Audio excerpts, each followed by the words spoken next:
Go up there and get, not ready, I already ate. I ate my half.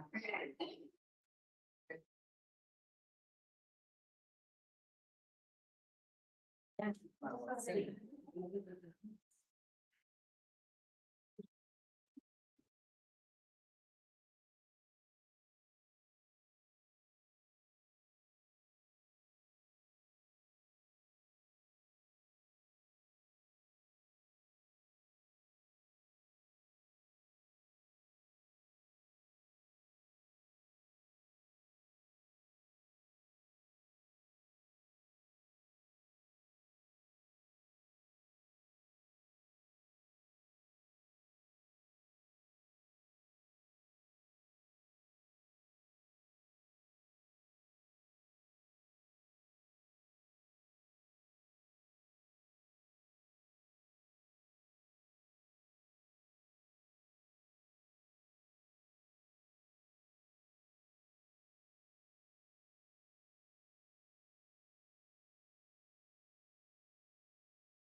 City Council. And it's Wednesday, February 28th, 2024. It's 6 p.m. Call the meeting to order and note that Councilmember Emilio is nearby. Well, we have a quorum. I'll note that at the moment, Council members Beck and Emilio are absent, and Mayor Pro Tem Smith is absent. Councilmember Emilio ought to be here in just a moment. Will you please join me in the Pledge of Allegiance? Pledge allegiance to the flag of the United States of America and to the republic for which it stands, one nation, under God, indivisible, with liberty and justice for all. I need a motion to approve the agenda, and I'll make a suggestion that we have two items on the agenda that we take public comment for each item. Okay, Second. and all in favor, say aye. Aye. Opposed? Motion carries 502. All right. Well, that quickly brings us to our item 3A. Welcome. Mr. Mayor, members of the council, this first item is a very important part of the budget process. It's actually a goal-setting session. And for me, anyway, it's a very essential part of budget development. It gives the council an opportunity to take public input, deliberate, and identify what your priorities are.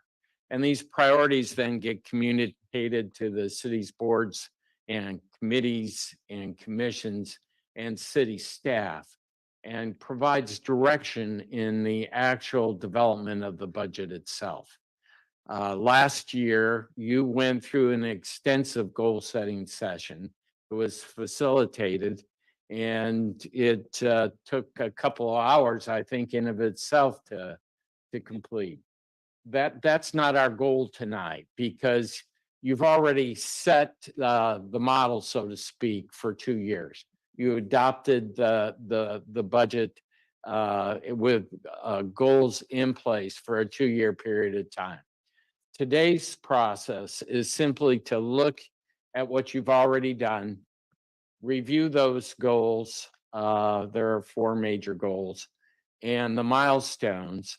Take a look at the progresses as to where we sit with them year to date. And then it's certainly up to the council to make changes or modify that work program, if you will. And, you can feel free. I wouldn't completely suggest you rewrite it.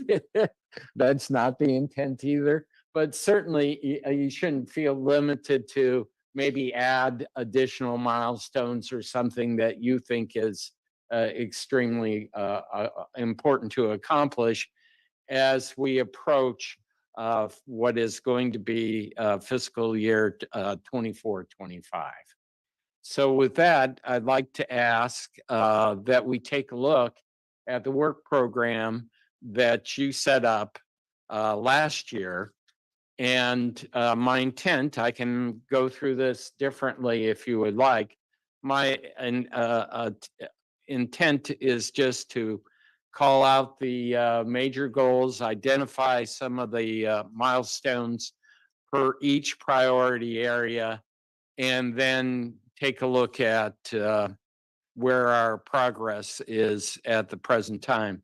We can then, if you'd like, enter into a dialogue about each priority area and just indicate, if you think something needs to be added, subtracted, modified. If that is agreeable to the council, I'll go ahead and proceed.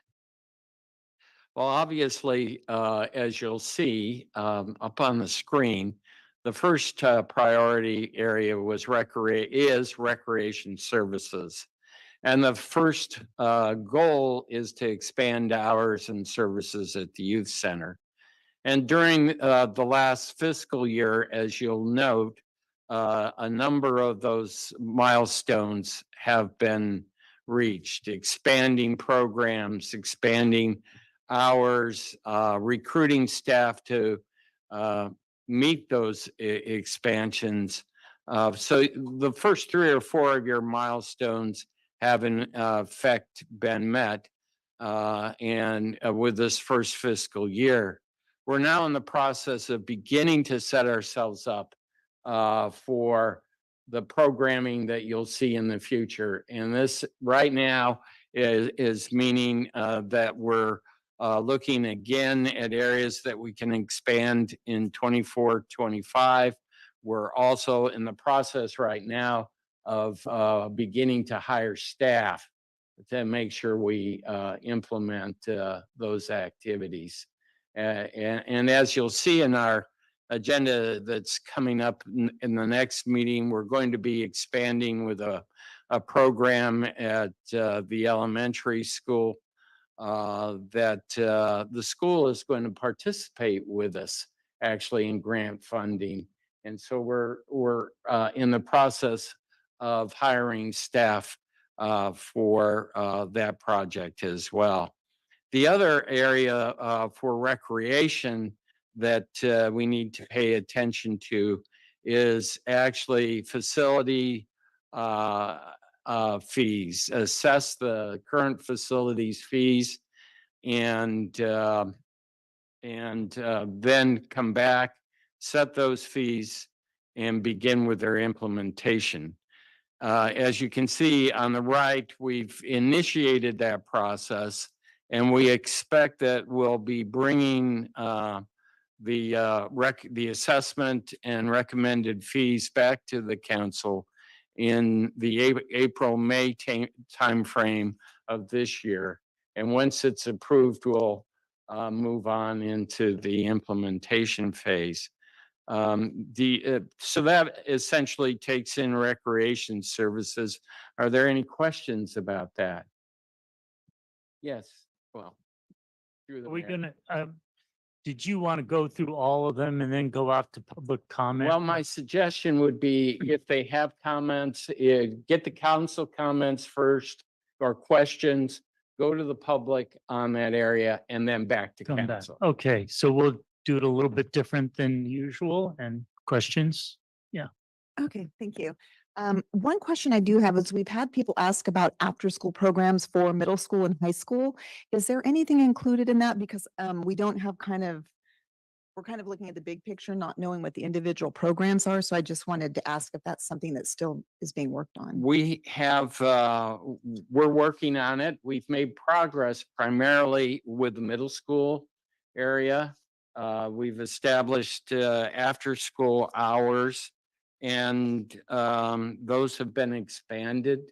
And we are working on getting the middle schoolers involved. And we've had some success with that. The hours have been expanded, I think, and maybe Dan, you can help me out with it. I think they've been expanded to 4 days a week, 4 afternoons a week that we're actually trying to encourage middle schoolers to attend.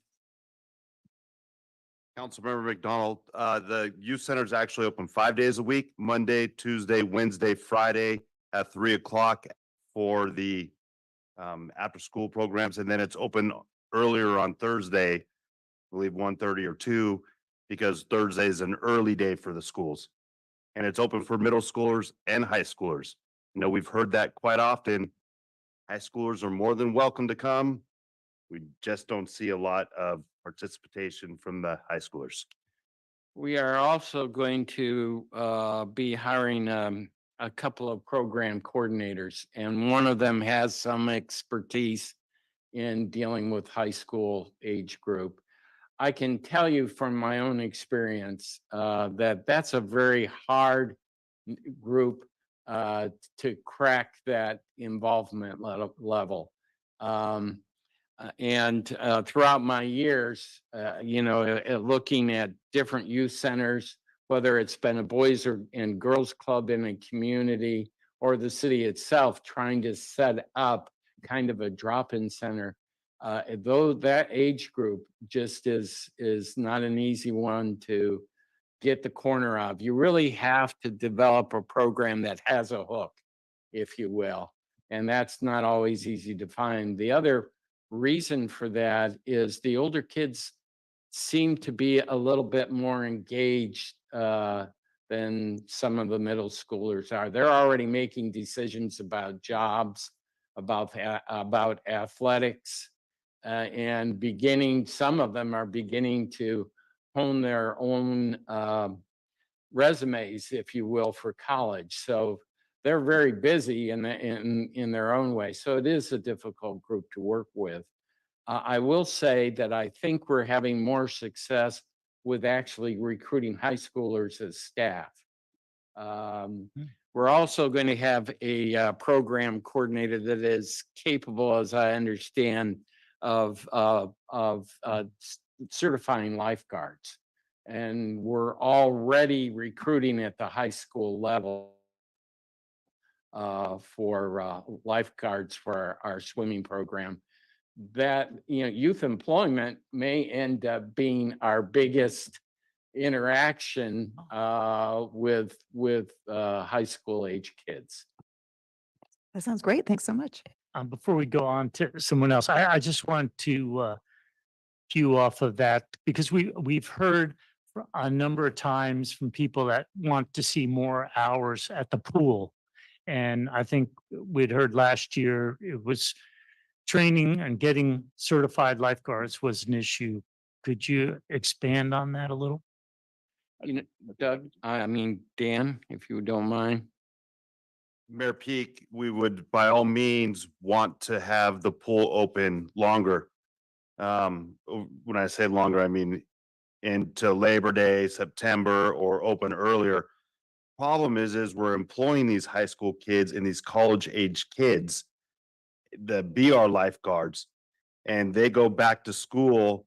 So then we're extremely limited with the swimmer to lifeguard ratio. We like to have at least 3 lifeguards on the deck, one sitting in the chair to make sure it's safe.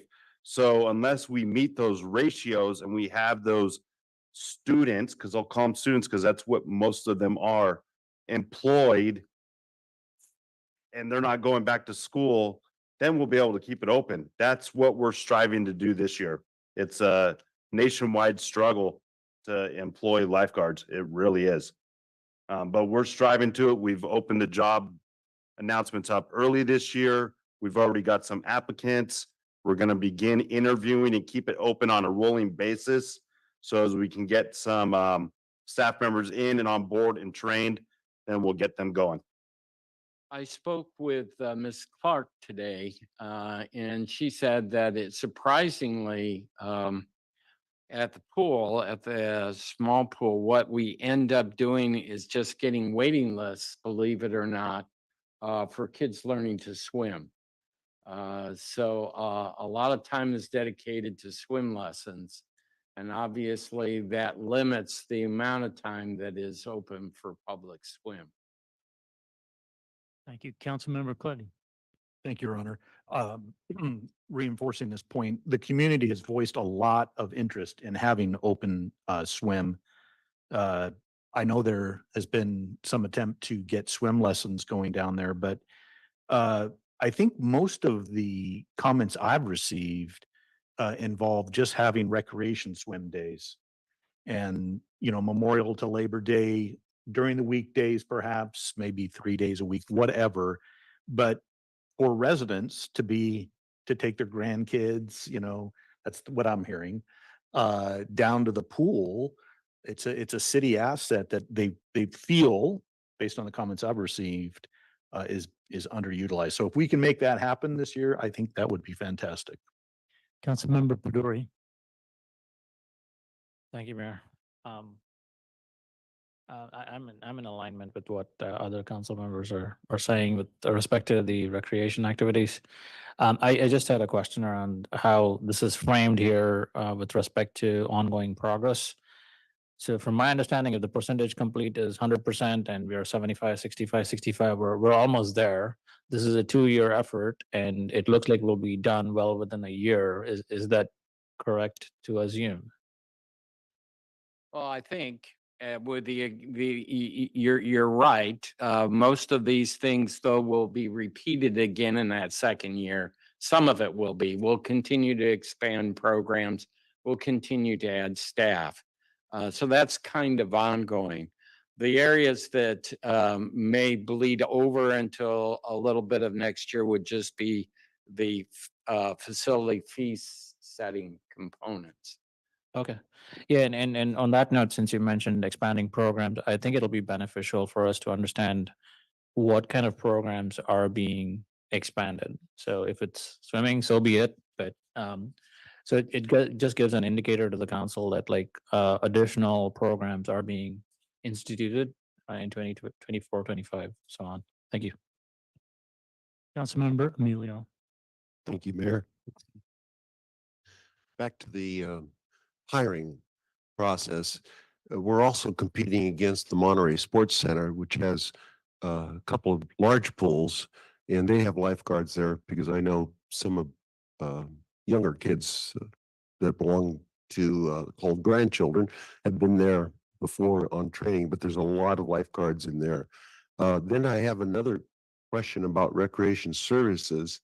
I know you mentioned, Mr. Peralt, that we could modify or change, and I don't know if it comes in this, but I know we're going to be discussing the skateboard park in the future on a trial basis. Do you think, Mr. Peralt or Tori, that would go in there, Mr. Peralt, or we would? I know it's on the agenda, on a future agenda. In fact, it probably will come back to the council during the month of March, and I would expect the council will give us direction one way or the other.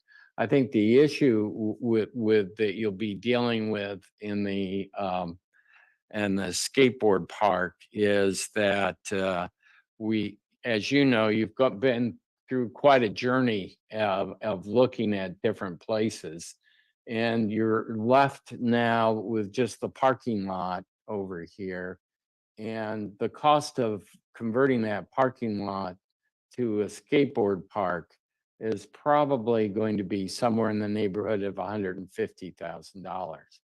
So what you're going to have to weigh is it could be added through the budget process. I wouldn't suggest you do it now, but you're going to have to weigh the $150,000, which is currently unfunded, because that the ARPA money went to actually the David Avenue sidewalk project. So you're going to have to weigh how much of a priority that skateboard park is, and the impacts that it'll create.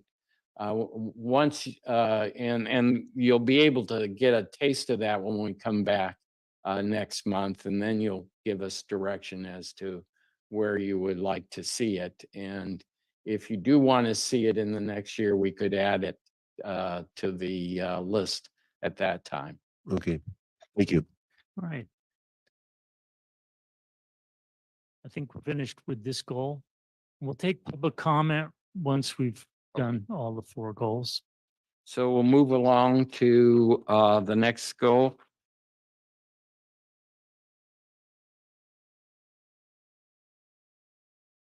And that actually is infrastructure, once we can bring that back up.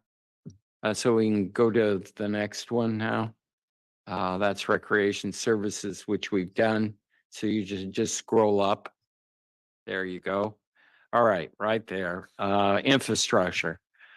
Okay, your chief goals here were to enhance the process, prioritization, scheduling, and completion of capital improvement projects. That's the actual one goal, and then is a complete streets policy. Under that, you have a number of milestones. One is to actually do evaluation of current assets. And there was a milestone to retain a consultant to actually do the assessment.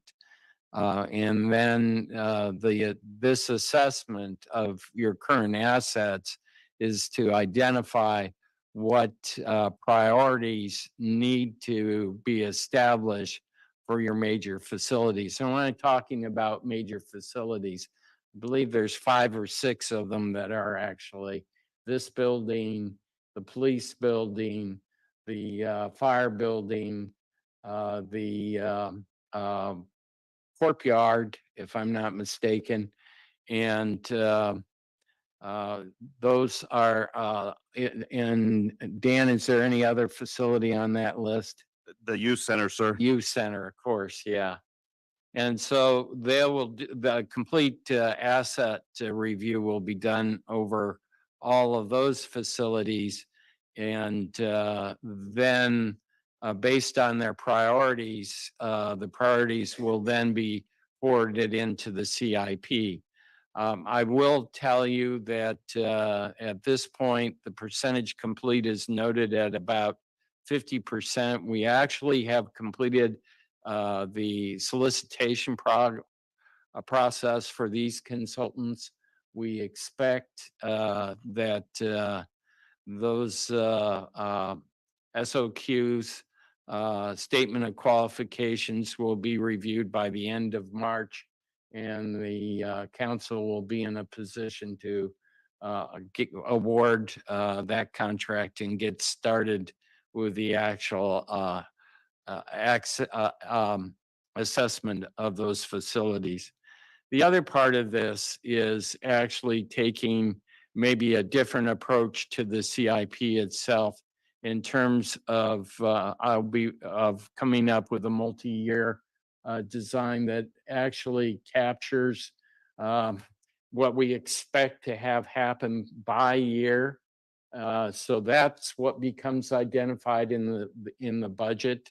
And you'll have a multi-year approach that, yes, you'll be looking long-term, but most capital projects of any size will take more than 1 year to complete. In most of those cases, you're lucky if you can get the design or engineering done, but of course, we'll be taking a look at a better way of setting that up for you. I'll be working with the Public Works Director as well as his program manager in bringing that forward to you. And the list will come forward to you in April. So that's where I see progress being made there. The other goal is the complete streets policy, adopt a plan to improve, implement the design of safe walking paths, sidewalks, and bike lanes, including signage.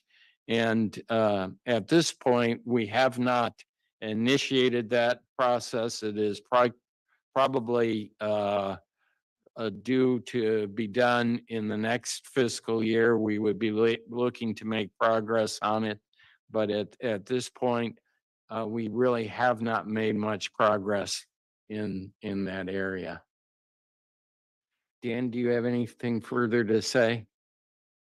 No, sir. I would just, well, I'll say that we did receive 8 proposals for that facility asset plan. We'll be interviewing the top firms and then bringing that forward for city council consideration. I think it's a great way moving forward. This will be the first phase. The second phase, if it's a desire of the city council to allocate funding, would be then to do like the community center, the museum, and I know we just did the library, but still incorporate the library in there and some of our other facilities. So that would be the second phase. I think reviewing these proposals, it's a promising way to move forward with facility capital improvements. Very similar to the Chautauqua Hall plan that we just recently did. Though these aren't historic buildings, similar kind of outline to that plan that I provided the council and the public for review. Council questions on this goal? Councilmember Pedori. I just had one question. There's a mention of an RFQ and going out to bid. So was that all budgeted in this fiscal year, or is this for next year? This was all budgeted in this fiscal year. Okay. And from a complete streets policy, there's some description saying discussed strategy with TAMC. What what are you expecting? I mean, what are the next steps? Can you just briefly outline there? And I'll ask the Public Works Director to respond to that Sure. one. So we're discussing strategies with TMC. AMBAG recently has submitted a tri-county regional complete streets policy. So we're discussing with AMBAG and TMC how we can maybe extract some of their previous work that they've done and use those techniques to maybe formulate an RFQ, the receive SOQ, statements of qualifications, for city and how we can incorporate complete street policies into our town. That's about as far as we've gotten. We're starting to do our research, like I say, with other organizations who have done this and how we can incorporate it to meet the needs of Pacific Grove. That's where we stand right now. We Okay. just broached the idea with them, started the conversation. So it's still like so it's initiation phase, correct? Right. Do you anticipate this to be done within the 25 time frame then? So it's like, seems like it's just kicking off. I think once we get through these facility assessments and get that rocking and rolling, then this is gonna be one of our next tasks that we jump on and start developing the plan and the documents to move forward with this. Okay. Yeah. Just for my benefit, so we're also, is there a new hire within the Public Works? Or maybe I'm off.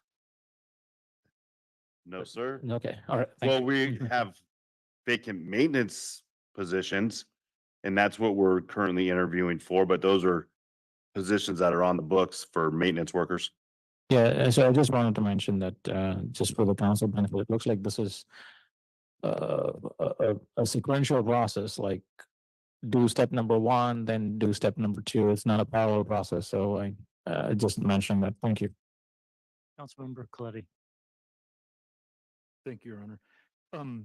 Getting to new hires in Public Works, didn't council last year approve a half-time employee for a laborer / landscaper to help plant trees and watering, et cetera? Where are we at on that? I think we're in the process of actually completing that hiring, and actually it's identified in these The next one. goals, but it's in the next goal section. Yeah, okay. All right. But And I think you're interviewing for that as we speak, if I'm not mistaken. Myself and the Deputy Director of Public Works, Ms. Hallaby, we just concluded interviews for that. This is the second round of interviews because we weren't successful in the first round at finding a candidate that was able to fill the needs. Part-time work you need to find that perfect person to do it. Everybody wants the full-time job. That's the challenge we're really running into with this type of position. So we tried a couple months ago, didn't yield anybody successful, so we're relaunched the job. Okay. That's where we stand now. Well, maybe, Mr. City Manager, you could provide an update once that process is, okay, thank you. Now, one of the big items on this particular priority area, for me at least, was the adoption of a new capital improvement plan that allows complete, transparency into the priorities and scheduling and then progress as well. So as I understand it, because I see it looks to be 0% right now, at least as of this report. Is the plan to develop this facility asset plan first and then leverage off that to develop a new CIP program? In part, Okay. only in part, because my goal is to work with the Public Works Director and his staff in reconfiguring the CIP much more along the way that you're indicating. And I expect that it'll be a part of how we present the program in April. Councilmember Emilio. Thank you, Mayor. Now I'm gonna go ahead and throw this out. I'm curious on this complete streets, maybe Mr. Peralt or Mr. Go, if you can. For example, when you're talking about safe routes to schools and stuff, I'll give you an example, like Pine Street is it's a quite a bumpy road near the school there. And how would that fall under this infrastructure? I have another question on the infrastructure, but how would that fall, Mr. Go or Mr. Brawl?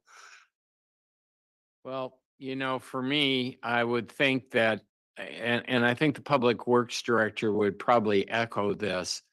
When you talk about a complete streets, what you probably almost need to do is develop a master plan of complete streets that addresses all of the priority streets that you're trying to work in within your system. So it wouldn't be, and it'll eventually identify Pine Street needs this, this, and this. Mhm. But I think you want a master plan if you can, Mhm. that identifies what your needs are, and then assists in outlining what your implementation priorities ought to be. That's what I think about in terms of a kind of complete streets program. Public Works Director, do you have anything to add? I think you covered it all. But I would like to say that this is the development of the policies, which then would be implemented in later year CIPs. That's how I understand this goal. Okay, I have one more thing, and I don't know if this would be a future goal, but I know the parklets was passed, seems like last week or the week before. And would that fall under the infrastructure question? Because it sounds like it could, there's a program manual that has to be completed, and there's quite a few areas that have to be resolved in regards to parklets. And I'm just wondering if that would fall under the infrastructure area?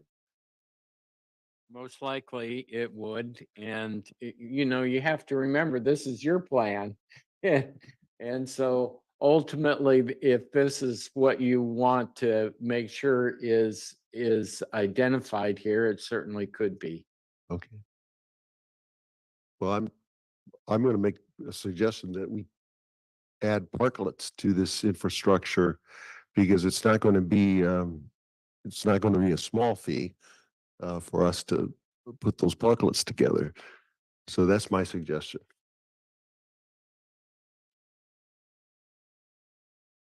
I would say that parklets, though, also would fall almost under the complete streets, because how do we make a safe, walkable downtown? And that's what we're trying to achieve with the sidewalk extensions and outdoor dining too. And the manual will prescribe how we want to do that throughout all of downtown. So in some sense, we are hitting the complete streets for our downtown corridor with that creation of a manual. If you look at it that way, right? I mean, Yeah. pedestrian safety, complete streets. I had another question, Mr. Go. So you mentioned the manual. Who does the manual for this parklets? Just curious. Well, we're starting the process from last Wednesday when you provided direction to the city staff to move forward with the continuation of the finalizing of the drawings for release of a request for proposals for the construction. But you also provided that direction to begin the preparation of a manual. So we're seeking direction, what internally and externally, to begin that process. So yet to be determined, and we'll let the city council know whether at a meeting or through the traffic commission, something of how that progress is progressing. Okay, thank you. Councilmember McDonald. Thank you.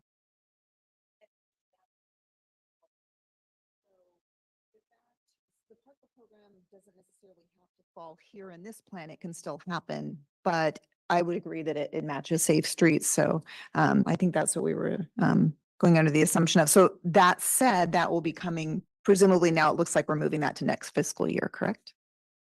Well, part of it will be, we're starting this year. Okay, good. You know, we're hoping that we'll get the manual done and the design done. At least that's my thinking during this fiscal year. Okay. And then we'll be ready to do the construction in the fall after the summer season is over. Okay, great. Thank you. And one thing I did want to ask is, so I know you said that we're in the process of developing the new CIP process, so that's not reflected here. Yeah. Is there any input going into to what that will look like? Because what I found as I was looking through this, it was hard to tell other than a percentage what would be going on. So will there be something that helps us better track kind of individual items on a CIP? Is that the plan? Is that the Well, idea? You know, kind of the way I envision it is you'll have a single year. You'll have a single year, let's say a major project. You'll have a single year, you'll have your expectation identified as to what's expected to be accomplished in that single year. Okay. And then you're going to continue to receive regular reports on that as you go through. I always suggest, and I know that you're doing that here, to do a series of quarterly reports. You're getting your, quarterly updates, which are extremely important on how your revenues and expenditures are doing. At the same time, you not only need to be reviewing the projects per se, which you should, make sure they're doing what you intended them to do, but you should also be taking a look at these goals. And I know you periodically do that for completion. That should continue. Okay, great. Thank you. I think we're ready for the next goal. Next goal is the environmental stewardship. I don't know if there's a way to make that just a bit bigger. There you go. And that is initiate, complete the climate action and adaptation plan. There is several milestones that are quoted here. Receive recommendations from city climate action and adaptation plan subcommittee to authorize funds for consultant and present to BNRC and then city council for review and additional input.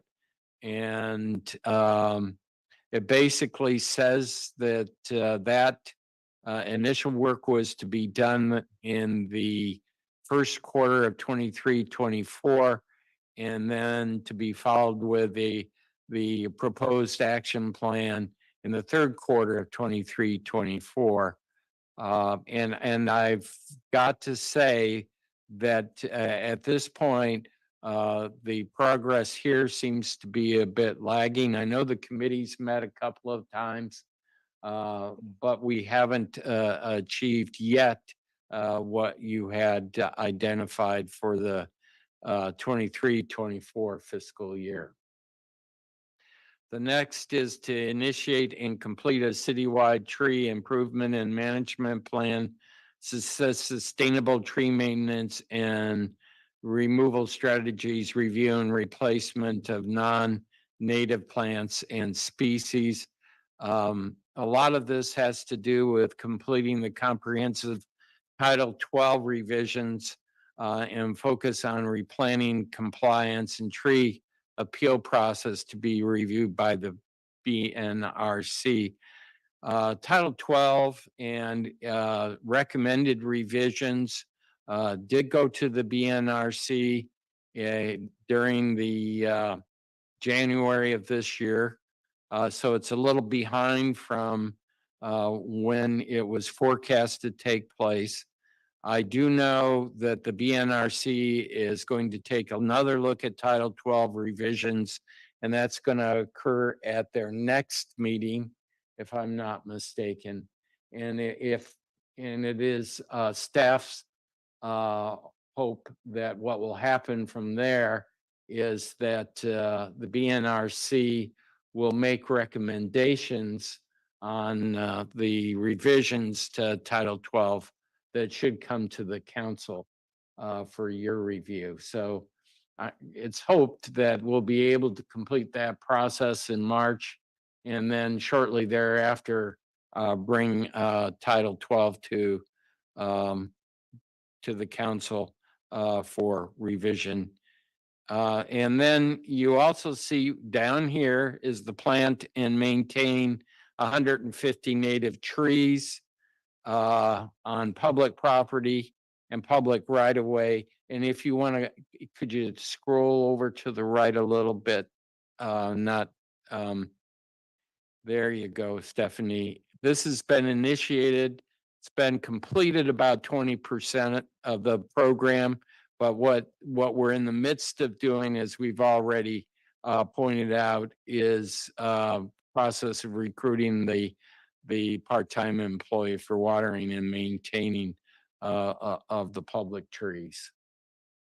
Next, if we can slide to the left again and upwards a bit. The next is the Protect Wildlife and Habitat program. And milestones here are to train CSOs in wildlife protection, draft and issue an RFQ for local coastal program amendments, and then and award that contract. And then once the LCP amendments are completed, they be submitted to council for adoption and review. I've got to say that the best progress we're making in this particular area is with the CSOs part of the project.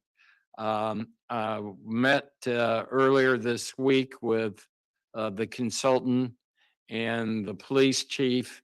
I think we're about ready to bring it back to the subcommittee for final review from the staff level. And then once the subcommittee has looked at it, the wildlife protection plan will move along to the BNRC. So we're almost there with that one. In terms of hiring the CSOs, we've got 3 on board. 2 of them, there are 4 that were allocated in the budget. 3 of them are currently on board.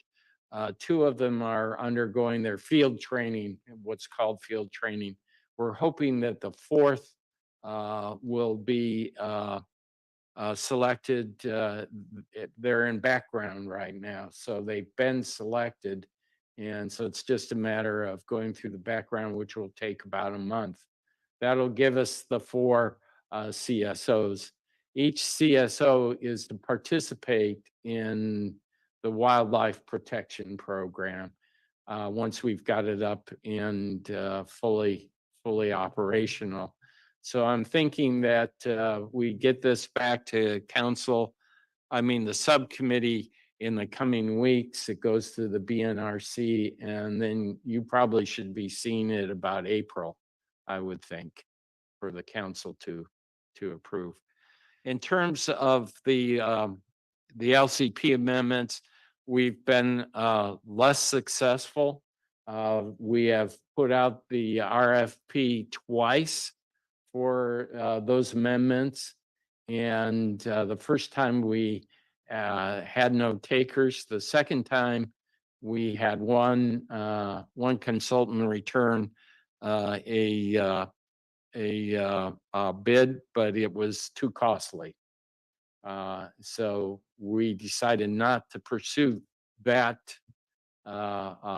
that consultant for this work. What we are doing now is that there is actually some other grant funded LCP work that is being done, undertaken. Some of it is actually through a grant from the Coastal Commission. And so what we're attempting to do is see if that grant will provide us the flexibility where we may be able to combine some of these LCP amendments into a single work product, if you will. That would be to our advantage because cities are precluded from moving ahead with more than 3 LCP amendments in a given year. So if we could find a way to cost effectively combine them, I think that would work to our advantage. The next goal is to receive and let's see, hire a consultant to conduct the biological assessment. This is talking about review and update and implement the George Washington Park Master Plan, and to hire a consultant to conduct a biological assessment of George Washington Park in order to update and recommend implementation measures of the master plan. As the council is aware, we've awarded that agreement. It's a year-long agreement to do that assessment, and about 20% of the work is now completed. We would expect that it will take the full year to complete that assessment. So it'll be sometime next year before that'll be done. Then the next milestone is to receive and review a Monterey Fire Department's Community Wildfire Protection Plan for impact on the GWP. I'll say that the Monterey Fire Department's Community Wildlife Protection Plan has been done, and it is available and through a link, and it just needs perhaps to be reviewed for its potential impact on George Washington Park.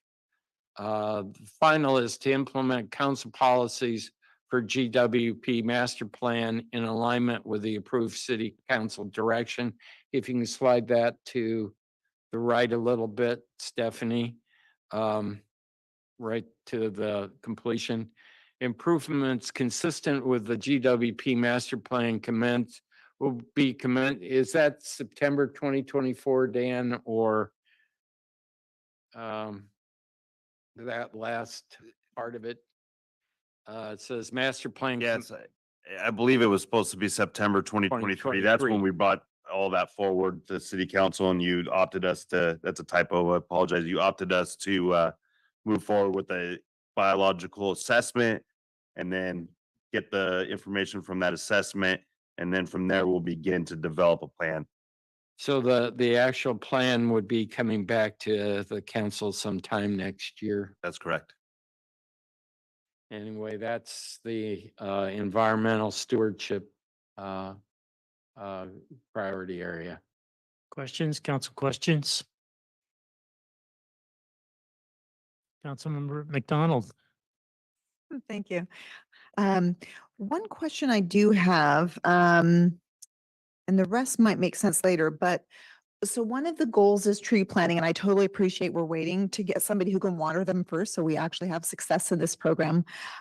Do we have an inventory of trees that have been lost, whether fallen down, removed, or whatever? And an ongoing list of how many have been planted?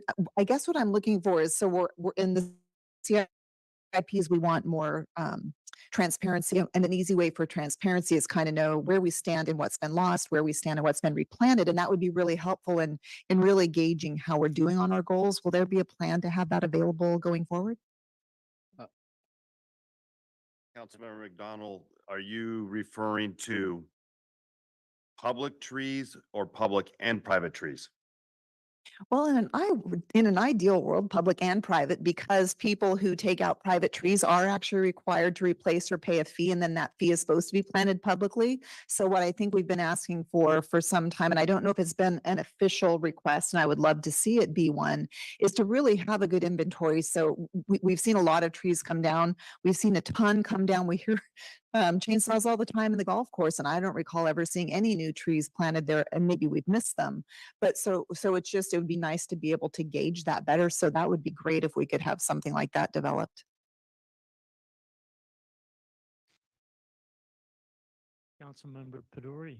Can I ask a follow-up question? Can we actually assess private trees in the city? Councilmember Peduri, of course, because we need to, if a private property owner's conducting work on their tree, then they need to pull a permit, which then gets into a database, so we can run queries from those databases.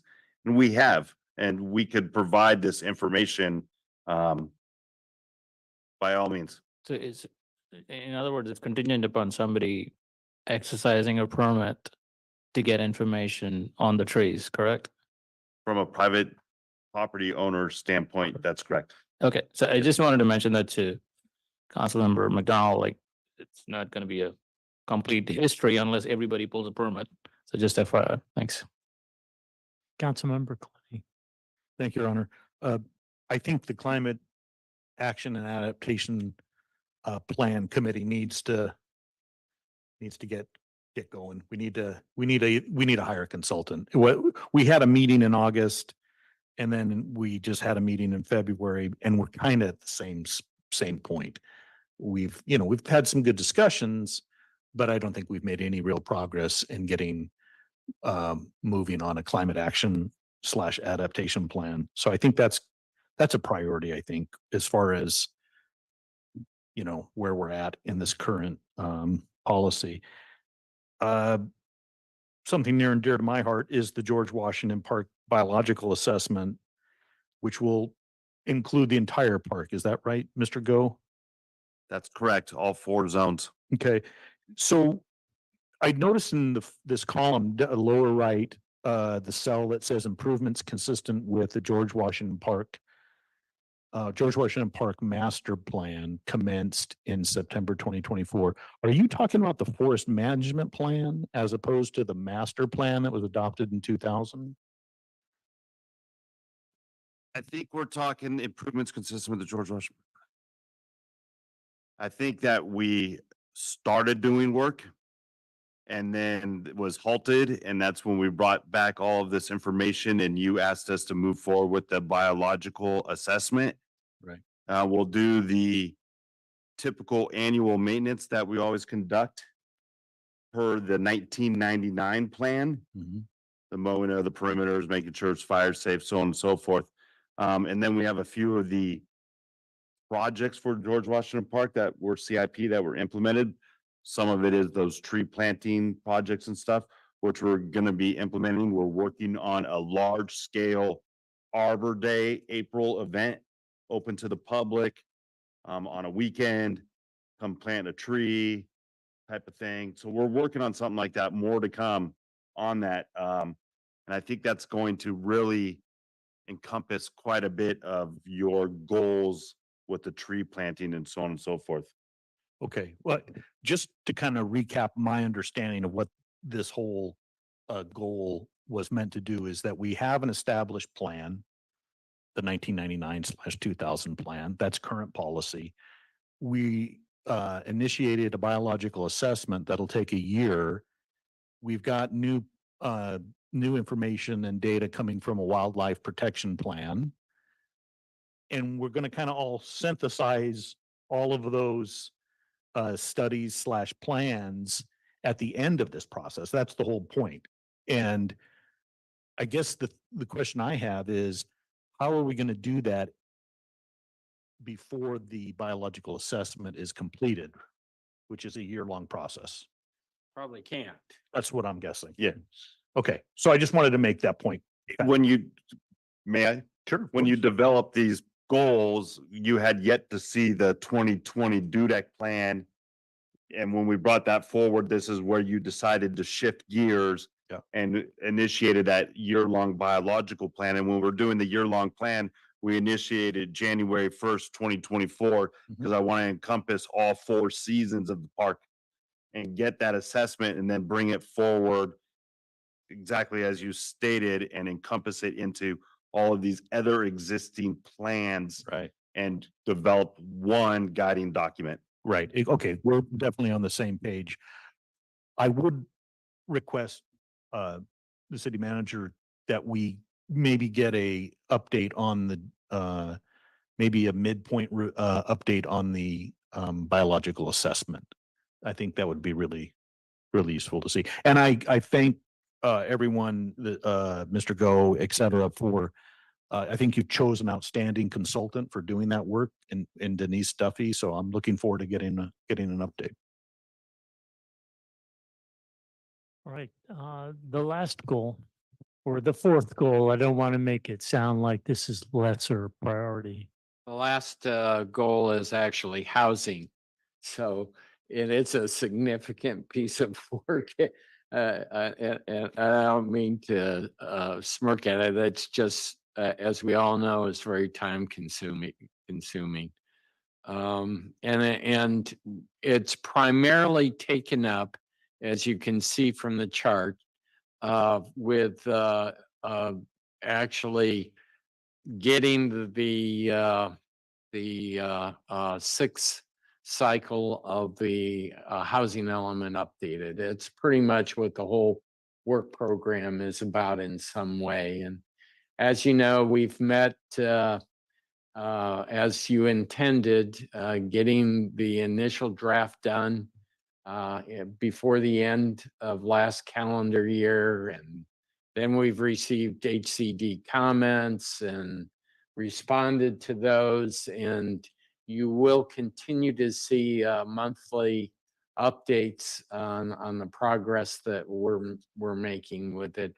But it's going to continue, there'll be discussions with the school district in the fall. We're going to end up having to come back to the planning commission and city council again.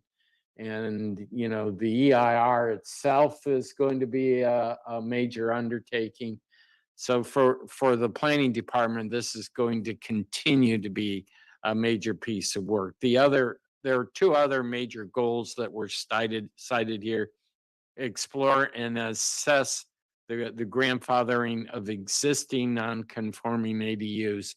And if you look over to the right, if that's possible, Stephanie, it just simply says may be best addressed on a case-by-case basis with the building planning and housing department in collaboration as inquiries come in to CDD.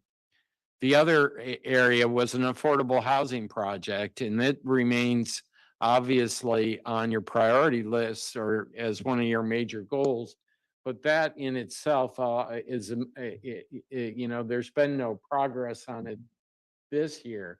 It is if you want to undertake it, it would require a substantial amount of work, because essentially what it means is identifying a partner and identifying a potential site and moving a project, developing with that partner a concept of what an affordable housing project would look like, and then moving it through the approval process. So that it's a noble goal, believe me, because you ultimately have to produce or should be producing affordable housing. But I just want to point out it's a major undertaking. I don't know that it would be completable in that, even in a 2-year program. Council questions? Councilmember McDonald. Thank you. That was actually going to be one of my questions, which is, I guess in an ideal world, we could utilize that as one of the items on our housing element. So is there any plan? I obviously wouldn't expect it to be completed in a 1 year or 2 year goals window, but is it something that we're looking to start on as a way of identifying new housing opportunities that we could use for our housing element? Has there been any? Well, there's been no real progress in that regard, but it isn't to say that maybe you don't want to keep it, on the list. And you should always be open to looking at possibilities as they present themselves. Yeah, especially in light of having to identify some more projects now that we have found, some that we cannot use and are looking for new ones. Right. And to that same point, so my question about the ADUs is, if we wait until people come in and request ADUs, I think my recollection from when we discussed it before was we were looking for ADUs that were already built, maybe not currently permitted, getting those added to our official housing stock. And that in theory would then help with our Right. Housing numbers, because we were told at the time that that would actually count towards our current cycle. Is that something that we are looking into or will be? It is something that I could take up as a continued priority with the planning director, community development director, and try and focus some of the attention on it during this next year. Does that seem reasonable that that's something we could use for our housing element as we're, okay, great, thanks. Right. I think that ends your presentation, our questions. So now we'll go out to public comment. Any questions on housing? Okay. We're going to come back for council discussion on all the goals Okay, after public comment. I can wait. Okay. All right. If you're here in council chambers and wish to speak on the goals, what you just heard, please come forward. Podium's on the right. I think you know the drill. Welcome. The agenda report and Mr. Peralt's comments, he mentioned communicating the priorities and goals to boards and commissions. And unless I've missed something, I don't think you're doing a very good job at doing that. Different council liaisons might be doing that in an informal fashion during the announcement period. But if you're serious about your board and commission members knowing your goals and priorities, there really should be a formal presentation at a meeting where people hear from you or your representatives and have a chance to think about it and ask questions. And I don't think we've done that at all. I know the information's available online and you might be tempted to say, well, let them look online. It's all there. That doesn't work. And if you take these seriously and you want us to, you have to tell us. Thank you. Thank you. Please, welcome. Thank you. My name is Peggy Gibbs. Good to have all of you working on this. Thank you. I'm going to do my best since I have something on every goal. Starting with recreation services, a couple of suggestions. I know you mentioned that you need lifeguards. We are members of the Monterey Sports Center and those lifeguards are plentiful. Why not do a discussion with them about getting them extra hours over here?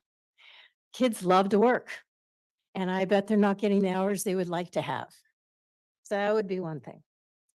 On the safe streets, I would like to request that you put as a top priority the crossing at Fountain and Lighthouse, moving that crossing over to the movie theater side and barring it from the Victorian Corner side going across to the Spotted Duck. That's something that's been discussed for 2 years. And because the city is liable, please fix it so we don't have a lawsuit, please. The next thing is on environmental.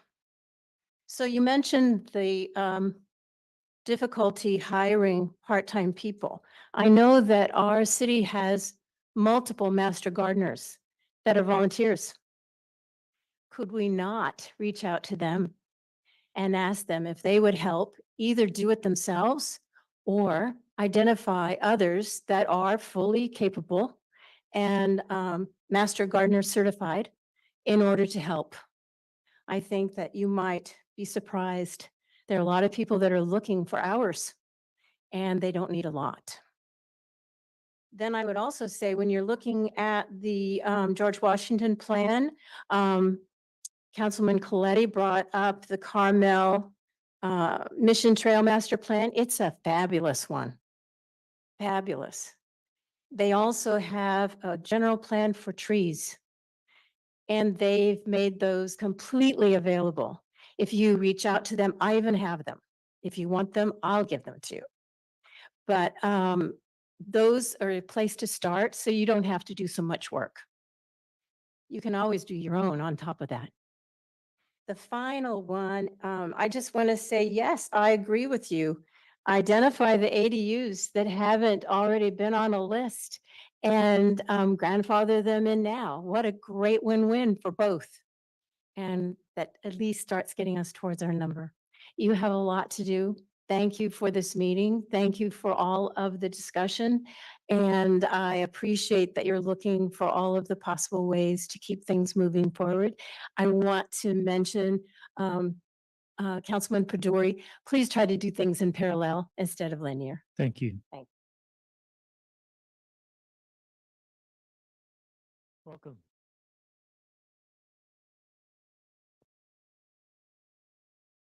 My name's Andy Kubica.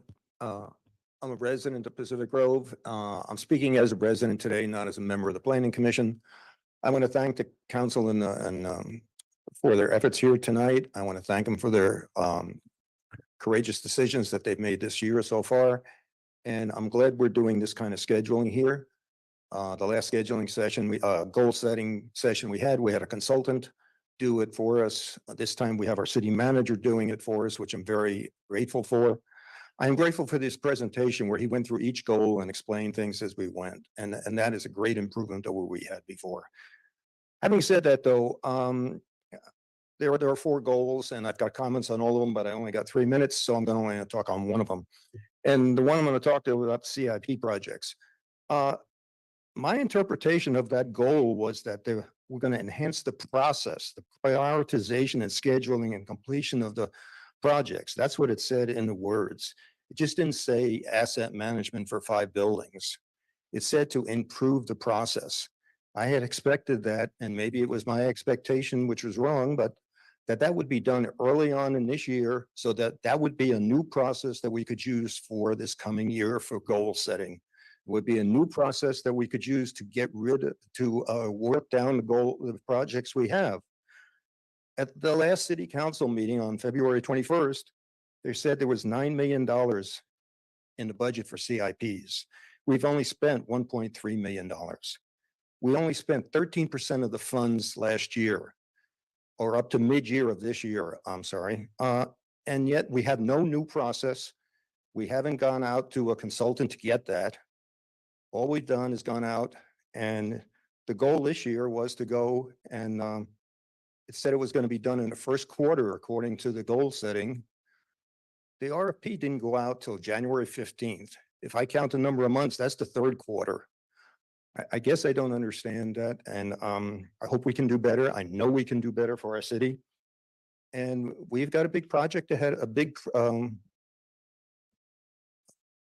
we have a lot of work to do ahead of us for this. And I know that you guys will do that. And I thank you all, and ladies, excuse me.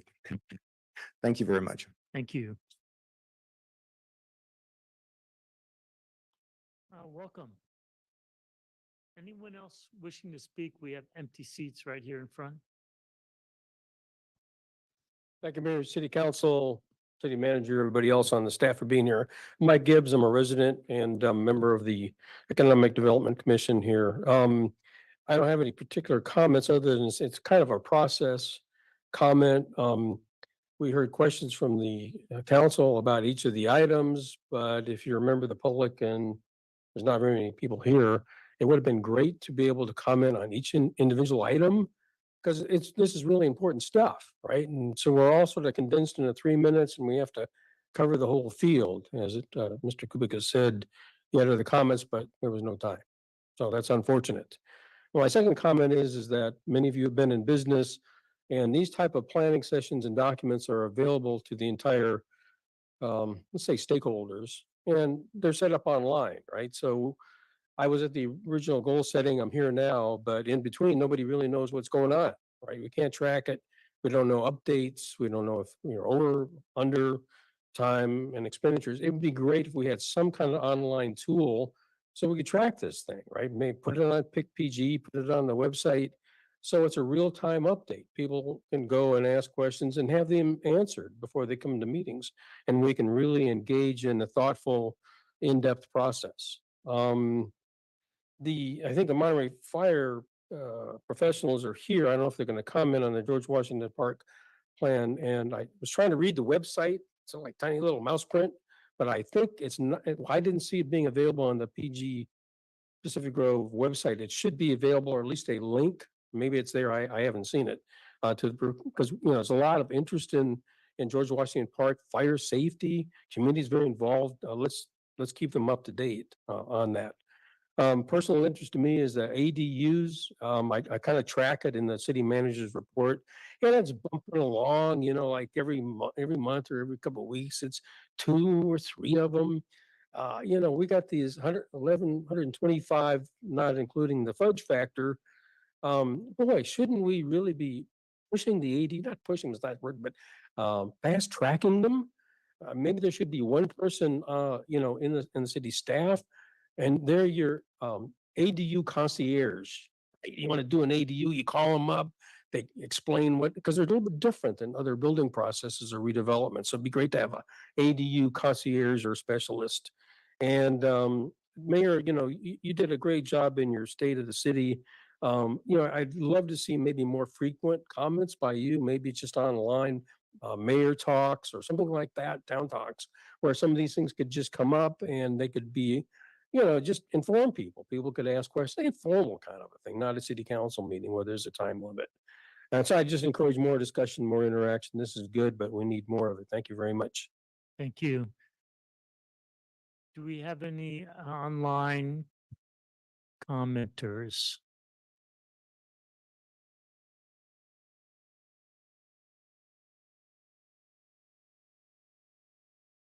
We have Rebecca Lee online. Good evening, Mayor and City Council. There is so much good stuff here. It's crazy. I'm in the same boat as everyone else. I want to comment on everything, and I've got to limit myself to one little tiny narrow place. I want to talk about the George Washington Park maintenance. Remember in August, there was that destructive debacle in Zone 4 that was in no way consistent with the 1999 master plan. And then the acting city manager, Tori Hanna, halted Public Works from doing any more damage. And immediately subsequent, in the September BNRC meeting, we had a motion passed unanimously to address this. And it was to move to recommend to council to approve that the BNRC collaborate with Public Works on all future maintenance and enhancements in George Washington Park per our powers and duties to quote unquote facilitate conservation. Months later, there was no action. You had not seen this motion. We emailed Public Works and we were told, number one, we weren't experts, so they didn't want to work with us. And number two, it required a council vote because this required a change in our powers and duties. I do not see how that is. So to respond to the expertise part, I organized a walkthrough with known expert Amanda Priest on a weekday, and yet no one from Public Works showed up. The police chief sent the CSO, but nobody from Public Works. So the BNRC was completely stymied. Public Works wouldn't send our motion up to you, and meanwhile, they weren't answering our inquiries. And also, when we asked to meet to discuss using last year's awarded CIP monies in George Washington Park for things like signage and trail maintenance and tree planting, we were put off. We were not answered. We were ignored. And yet just in our last meeting a couple of weeks ago, it was brought out that the money is being spent by Public Works without our knowledge, without our participation. And when we emailed Public Works to learn where it's being spent and how much is left, there's been no response. So tonight, we're recommending that the alternative direction you give to Public Works is to collaborate with the BNRC Tree and Landscape Subcommittee to continue our work in George Washington Park as outlined in the current Title 12 BNRC duties. There's no conflict of interest with the biological assessment that's going to be continued because we're just going to be reaching a consensus with Public Works on potential signage, potential trail maintenance, and the areas and kinds of trees that could be planted. If you would do that, we would greatly appreciate your assistance in facilitating this relationship that we need to have. Thank you.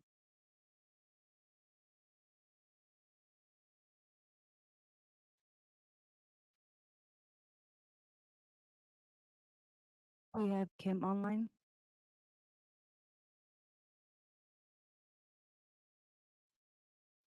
Thank you. Kim Aikman, I'm a resident. And of course, I am down there constantly with the harbor seals. I appreciate that we're going to hopefully have some CSOs down there soon. We've been asking for a wildlife officer for quite a while. And I do want to agree that the environmental stuff has really been dragging in the city and not really for good reasons. So if we can get this budgeted, get these guys out there, we could really use their help. And if we could get, in the meantime, some signage, that would really help out in the situation with our wildlife. Things down there have been escalating, particularly since the pandemic, and it has gotten a lot worse. So any signage, which a lot of the public that come down there ask us why there are no signs there. So it would be very helpful for the signage, which should be able to go through fairly easily. I know BNRC has a project going there and has approved some. So if we can get the signage up, pupping season is breathing down our neck right now, and we could certainly use some help.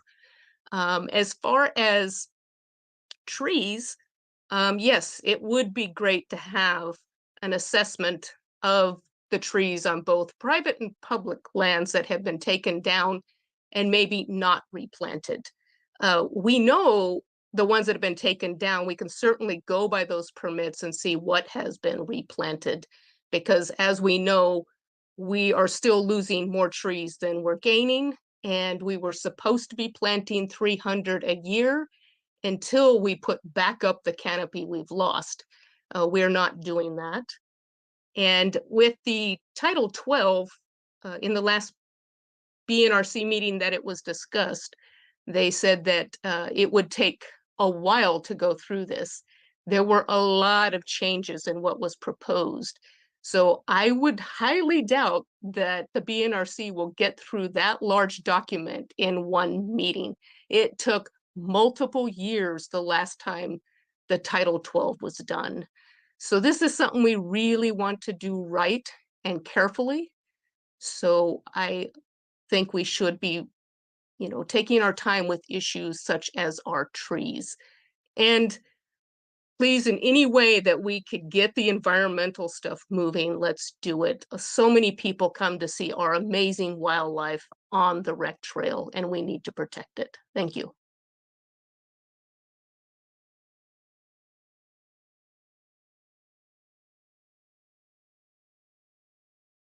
We don't have anybody else online.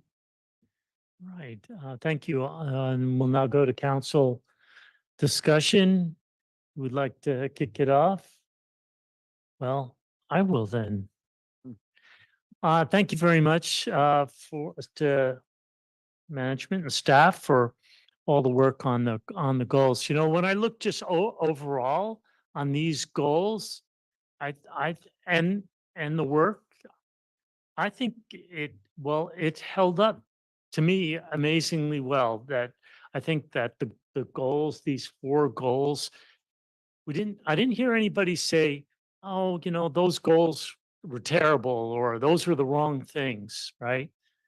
I thought they've held up over this past year, and staff has been able to make considerable progress towards them. That doesn't mean that I'll call them sub goal, you know, each action item there was substantial progress on, but there was substantial progress on each of the major goals. So kudos all around. Okay. I have to mention, I heard at the rec board the other night that Amina Weisbluth was talking about the fact that, hey, we're on the water and we don't do water sports. So kayaking and surfing, maybe we can partner with some organizations to make that happen. I think that would be great. On infrastructure, so there's the two components, right? There's the asset management plan, and then there's the CIP process. And Mr. Prawl, you explained that the two of them overlap, but they're two different projects. I think the implementation of these, while may or may not fully complete the two new processes for this year, we certainly are going to run out of time to do a full implementation. And I think Mr. Go already made a comment about that, right? That, it's going to take some time to get into the budget cycle. And so, no, it's still there. But I recognize, and I think others recognize that part of the goal, the timing was unrealistic, but it's moving forward. So I think that's great, and to be proud of that effort. When it comes to the new CIP process, I'd like to know, what is council's responsibility when we get to it? I mean, we're not council's, I don't know, just to say it not very eloquently, council's not actually in the weeds doing the work, and that, so I would envision the CIP process. There would be the council would see the tip of the iceberg, right? But 90% of that effort is all going to be internal, or am I missing something on that? We're not going to be involved in the internal part of that. You wouldn't be involved in the internal part of it, but the important thing is, and I know that the Public Works Director will be working on developing the list of projects. I know that the various different commissions are recommending projects, and there'll be an attempt to synthesize that. And, there'll be some recommendations on, we think, what the priorities should be, but ultimately you have the oversight role. So ultimately it ends up, we'll provide you the information, and then realistically, as the captains of the ship, you're the one that ultimately sets the course. So through that process, and we want you to understand the plan, the projects that you're calling out as priorities. We want to make it as realistic, it's at least my hope, a project is a plan as possible. You want things to be achievable. And so we're going to try and set up a program that'll give you the opportunity to more or less set the course, but then you're going to have to be involved periodically in looking at their progress, checking in, and the documents should be set up so that allows it to happen fairly easily. That's what I'm hoping for. So yeah, you won't be involved in the weeds, but you definitely have to be involved in the oversight. Okay. So I think that the management, as I understand it, so the management of each of the projects are obviously your staff's responsibility, not, and Right. council is not to be involved. But then the communication of how these projects are progressing and setting priorities, then that's a cooperative effort, Right. right? So that's great. I'm really looking forward to seeing that mature. Um, I'll put in a plug for our newly formed school council subcommittee. We'll be talking safe routes to school with PGUSD. So we'll get those folks involved. I thought that there is, some of these goals, we're going to obviously make progress. It's going to be perhaps easier or a higher priority, and some of them are going to move faster than others. I think we're seeing that, and that's perfectly okay. I think there's good progress, as I said, on all the goals. The environmental stewardship, was happy to see that going forward. It's such a huge effort, and affordable housing. I'm glad you mentioned about a affordable housing project. So, Mr. Peralt, you said, well, let's just leave it on the list. It's sort of like, um, a star out there for us to not lose sight of. Whereas I was thinking, oh, we'll just drop it off because looks like we can't work on it right now. But I recognize that we have to get all the housing element and associated efforts well in hand, if not completed, before we can even hope to do something above and beyond. So thank you. Councilmember McDonald. Thank you, Mayor. Let me go back to my sheet. There were a couple of things I didn't get to, a lot of them were questions, and thank you for answering all those and for all the great information here. Going back to the environmental stewardship, but I did have a couple more questions there. Or maybe it's even more requests to make sure that we have clear council direction for goals and priorities. And actually it did come up on the call as well. And that's the better signage. We do get a lot of people asking, and even when we're trying to enforce things or let people know what our local rules are, and they try and argue with us, it's a lot easier to make that argument when there's signs to support it.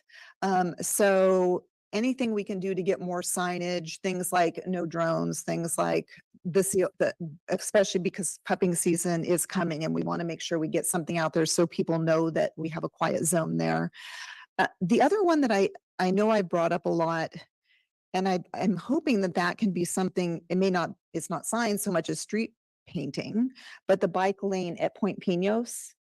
Every night we're seeing problems where it looks like bicyclists are about to get hit when they have to swerve from the cars that park in the bike lane. And I will kind of preface this because I don't think I've said this before. I think part of the problem is in some parts of the city, the white line indicates you park on this side of the white line. But in that area, it's a no parking zone. But the way the signs are, you can't see that because they're parallel to the road instead of perpendicular to the road. So a lot of people don't notice them.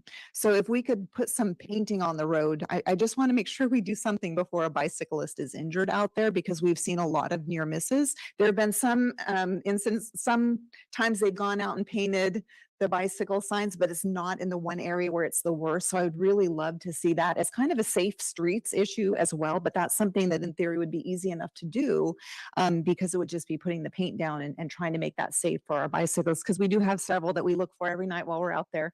And it's like, oh, there they go. So we want to make sure we keep them safe. And a lot of tourists who don't realize what goes on out here every day, and that people stop in that lane and have been unaware and almost got hit. So anything we can do to avoid that. That one I'll leave for a separate thing, but are we doing anything with the Rocky Shore Trail? And I ask because I know somebody brought that up in a prior meeting. We're out there regularly. We have a few areas that are dangerous with like really steep slopes or areas that have now further eroded. There's some in the Foghorn 7 turnout where the whole section of trail between the cars and the I-rod fencing have such big holes that if somebody's not looking, I'm afraid they're going to, it's probably about that deep and that big now, that people can fall in and get hurt. And so what I'm wondering is, have we already received the funding for all of the repairs for that? And I know it's great that they went in and built the potholes in the parking area. That is fantastic for our shocks. But we're wondering, will the trail aspects also, is there still ongoing work for that to try and make those areas more safe? Mr. Mayor, if I could ask for the Public Works Director to respond to that. Of course, thank you, Mr. Peralt. We have been making repairs to the trail. And if you see, I mean, I'm just gonna be blunt here. If you see areas that need to be repaired, please let us know and we'll go make those repairs. It's that simple. I mean, and when you say, is there funding available, this would be now an ongoing maintenance item as an improvement in the city that the Public Works Department is responsible for. So if a repair needs to be made, please let us know. Okay, great. So Yes. is the city app where we put in the maintenance repairs, is that the best place to do that? Any particular category? Because I other people mention it too. So if I can direct them where to put that kind of information in, that'd be great. That would absolutely be the best format for submitting a request. Okay. And will there be anything, one thing that's sort of didn't finish is blocking the dunes off, because I know we're supposed to have responsibility to protect the dunes and the I-rods fencing came down. Is that still pending replacement so that we see a lot of people climbing up in those areas and I know we're trying to protect that. Is that something that's still coming? So when people ask, I can answer that. There's numerous areas like that throughout our coastline, so I can't comment on one specific area or not. I mean, if there's an area that needs to have further protections, I'd be happy to talk offline and address that with any individual. Some of those are areas that were part of the golf course dunes restoration. Some of them are part of the Point Pinos restoration. Some of them are part of the Great Tide Pool restoration. So we've done a lot of work out there. So it's just a matter of knowing the location and addressing it individually. Yes, of course. Councilmember Padoria. Yeah, I'll just put a plug in because I heard the comment about the boards and commissions not exactly knowing what our goals are. I also sense that in some way you mentioned that the boards and commissions do have their own like agenda items that they could bring to the table for the council. I think in the context of that, it would make sense for the boards and commissions to generally have an understanding of where council direction is with respect to the goals. And since we're working on this BCC handbook anyway, perhaps we can create a static kind of page or link that can be added to that. And periodically perhaps mention that the goals are refreshed. For example, we're conducting this goal setting, just give an update to the essentially the boards and commissions to say, this is where council stands, this is where the direction is, just to plug that gap. But thank you. I think we're finished this item. Oh, Councilmember Coletti, did you have one? Thank you, Your Honor. I wanted to mention that the wildlife protection plan is progressing, and you mentioned we should have some updates in April for that. I think, right? So, and our wildlife, then CSO officers coming on. It's been a little slow, but it's progressing. That's the important thing. I think this was an excellent presentation, and the engagement, I think, really builds confidence. So I'm going to thank the city manager and staff. I found it very useful. There is an item here as far as on infrastructure that I wanted to ask the Public Works Director about. The sewer master plan. Is that something we're going to be dealing with this year? We've got a 10-year plan. I believe does it run through the end of this year or next year? Maybe you can give us an update on that. Councilmember Coletti, it runs through the end of 2024. There's still 3 projects left that need to be constructed. As you know, that maybe you don't know, but that sewer master plan had a funding component associated with it that was brought forward in 2014 with that 10-year plan. At your March 20th council meeting, I'll be bringing forward a proposal for council consideration to design, engineer, and ultimately construction manage those 3 remaining plans. It's my anticipation to get those 3 remaining plans underway and then commence a new collection system master plan. Is that going to be coming to a council this year, do you think? Or are we going to get started on that and then look at it next year? I need to get I need to get started on the 3 remaining projects. Right. Get those designed and engineered. They're big ones, the biggest ones on there.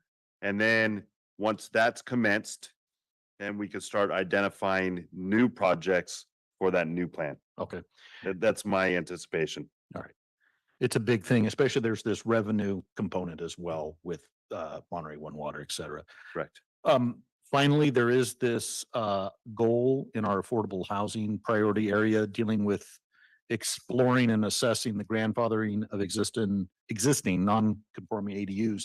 There was a study in 2005 that I'm going to share with our new community development director that did a complete assessment of all single-family homes and duplexes in the city.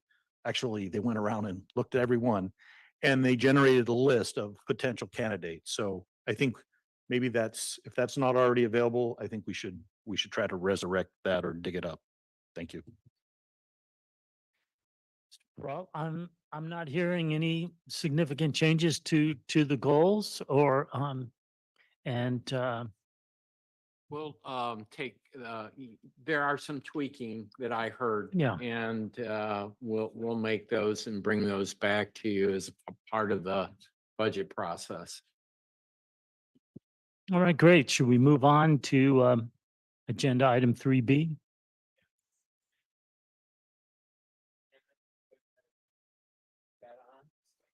Corey, if you will. Good evening, Honorable Mayor, members of the council and the public.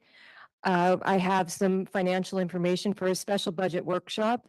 Given the mid-year was just at the last meeting, I can go through the complete budget workshop, which also included like a budget 101, getting to know city finances, or I can move straight to the fiscal forecast if you'd like.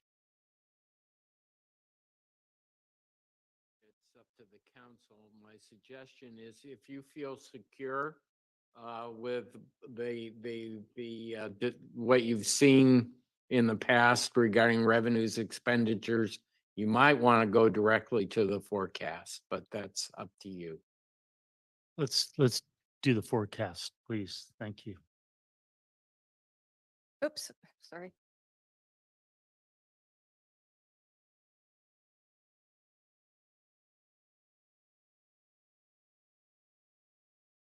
Oh, one moment, please. I might need some assistance from Sandra. It appears to have left the screen.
Okay, so we heard the mid-year at the last budget presentation.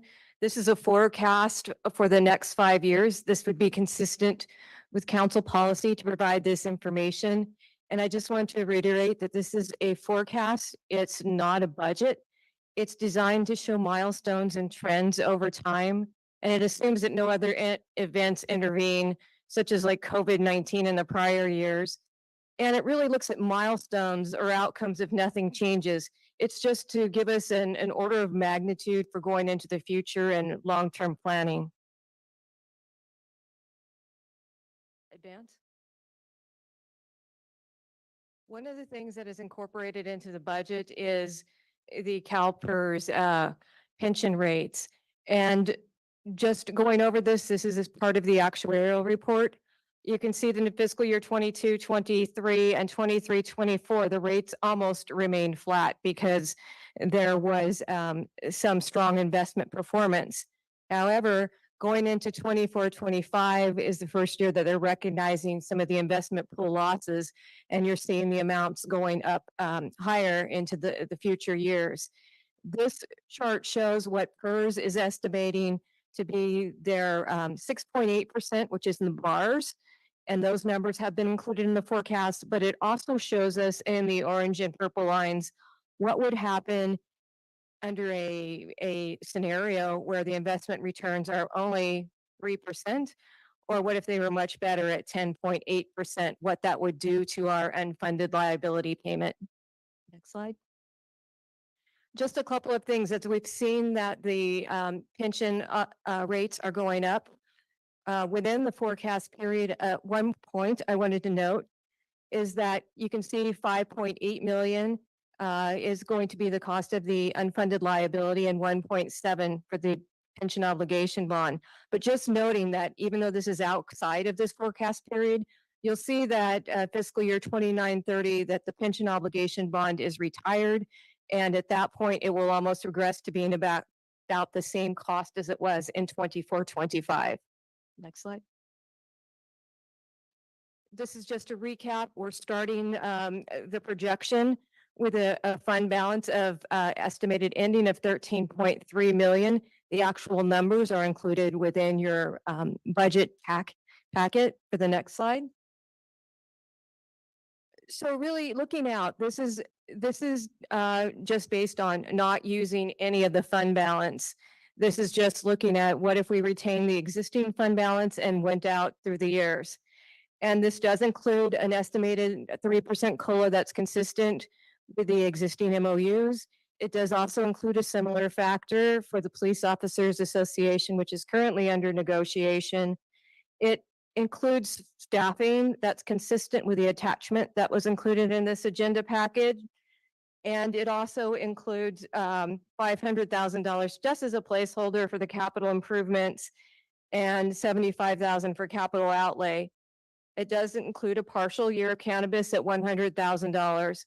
What we also did is place into that part of an additional $1 million for the general plan housing element period piece over the rest of the projected period, with the exception of 1 year. And noting that we don't know when these costs would come in, but it's just something to consider that this is what it would look like if that was built into the 5-year plan. Next slide.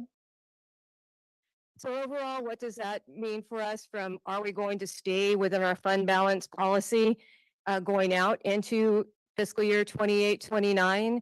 The two lines beneath the shaded area represents our reserve policy levels. The top level is our top of our reserve level, whereas the lower level represents the minimum operating that we need. So in staying with the existing plan, the black line represents the baseline forecast, and the other lines, the green line and the blue line above, represents what is the difference if revenues increase by 1% or 3%. And the inverse, the purple and red lines indicate that we would be going into our reserve levels if we had a 1% decrease in revenues or a 3% decrease in revenues. But bear in mind that while we're looking at this, this doesn't take into consideration the potential for new hotels, which, you know, there's one that could be on its way within this forecast period, and also some of the other changes. And overall, this does include the mid-level pension increases. Next slide. Another item, I will defer to the city manager on this, is for consideration. It's the Pacific Grove Paramedic Program, and some costs are included up on the chart. There are some first-year costs and then annual ongoing cost. For the startup cost, approximately the amount of supplies or the startup cost of $24,000 could come from the Fire Emergency Equipment Fund, and the general fund would be the ongoing source. And so I will defer to you on that, Mr. Pearl. Briefly during the mid-year review.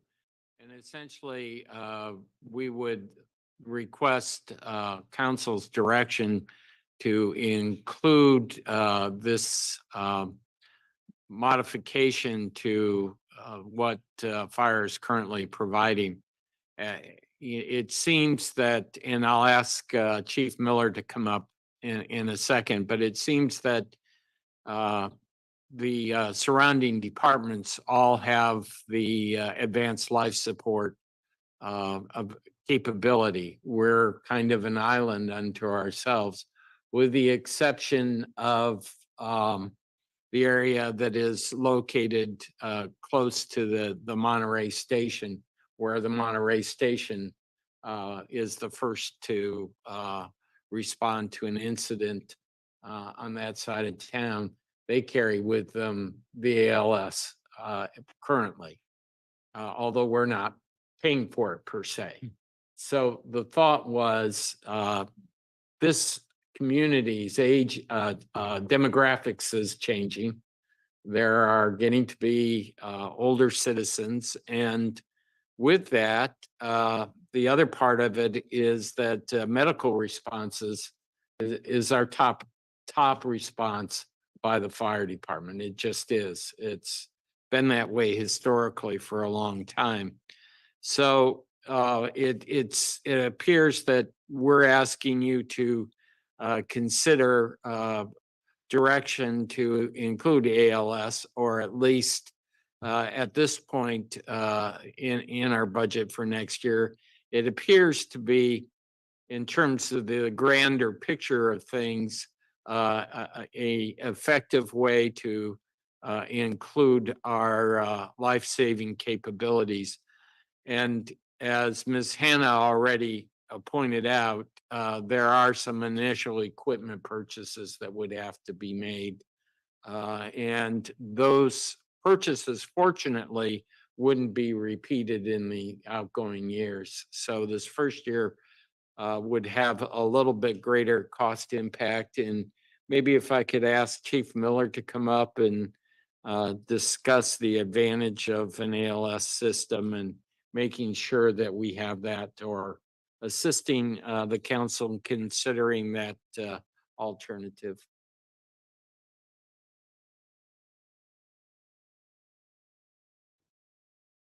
Thank you for that opening. You did a really good job in understanding. First and foremost, I want to thank you all tonight for being here to listen to this proposal. I believe it's probably one of the most significant enhancements of emergency medical services that we can bring to our citizens and to our visitors at Pacific Grove. So the PG engine currently that's within our shared service model, it's staffed with EMTs, which is a basic life support level of training. And all the other engines in the system, the Monterey and the Carmel by the Sea, are all paramedic levels of service. Excuse me. And that's because they have enhanced that level of service, and each community that's within our system and pays for that share to upgrade this from basic life support to advanced life support, basically the paramedics. So EMTs, they do about 120 hours of basic life support training. It's like an advanced first aid. They can do minimal interactions in the field. They can give oxygen. They can splint. They can do automatic defibrillation and things like that, stop bleeding, et cetera. Now, the paramedic, though, does about 1,400 hours of training.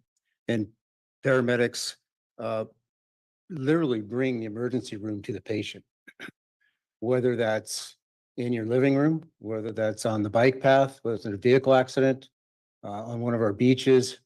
It's Paramedics can do a lot of the same things that can be done at the hospital. They can start IVs, they can push drugs, they can manually defibrillate, they can do airway management, they can do breathing treatments for a child having an asthma emergency.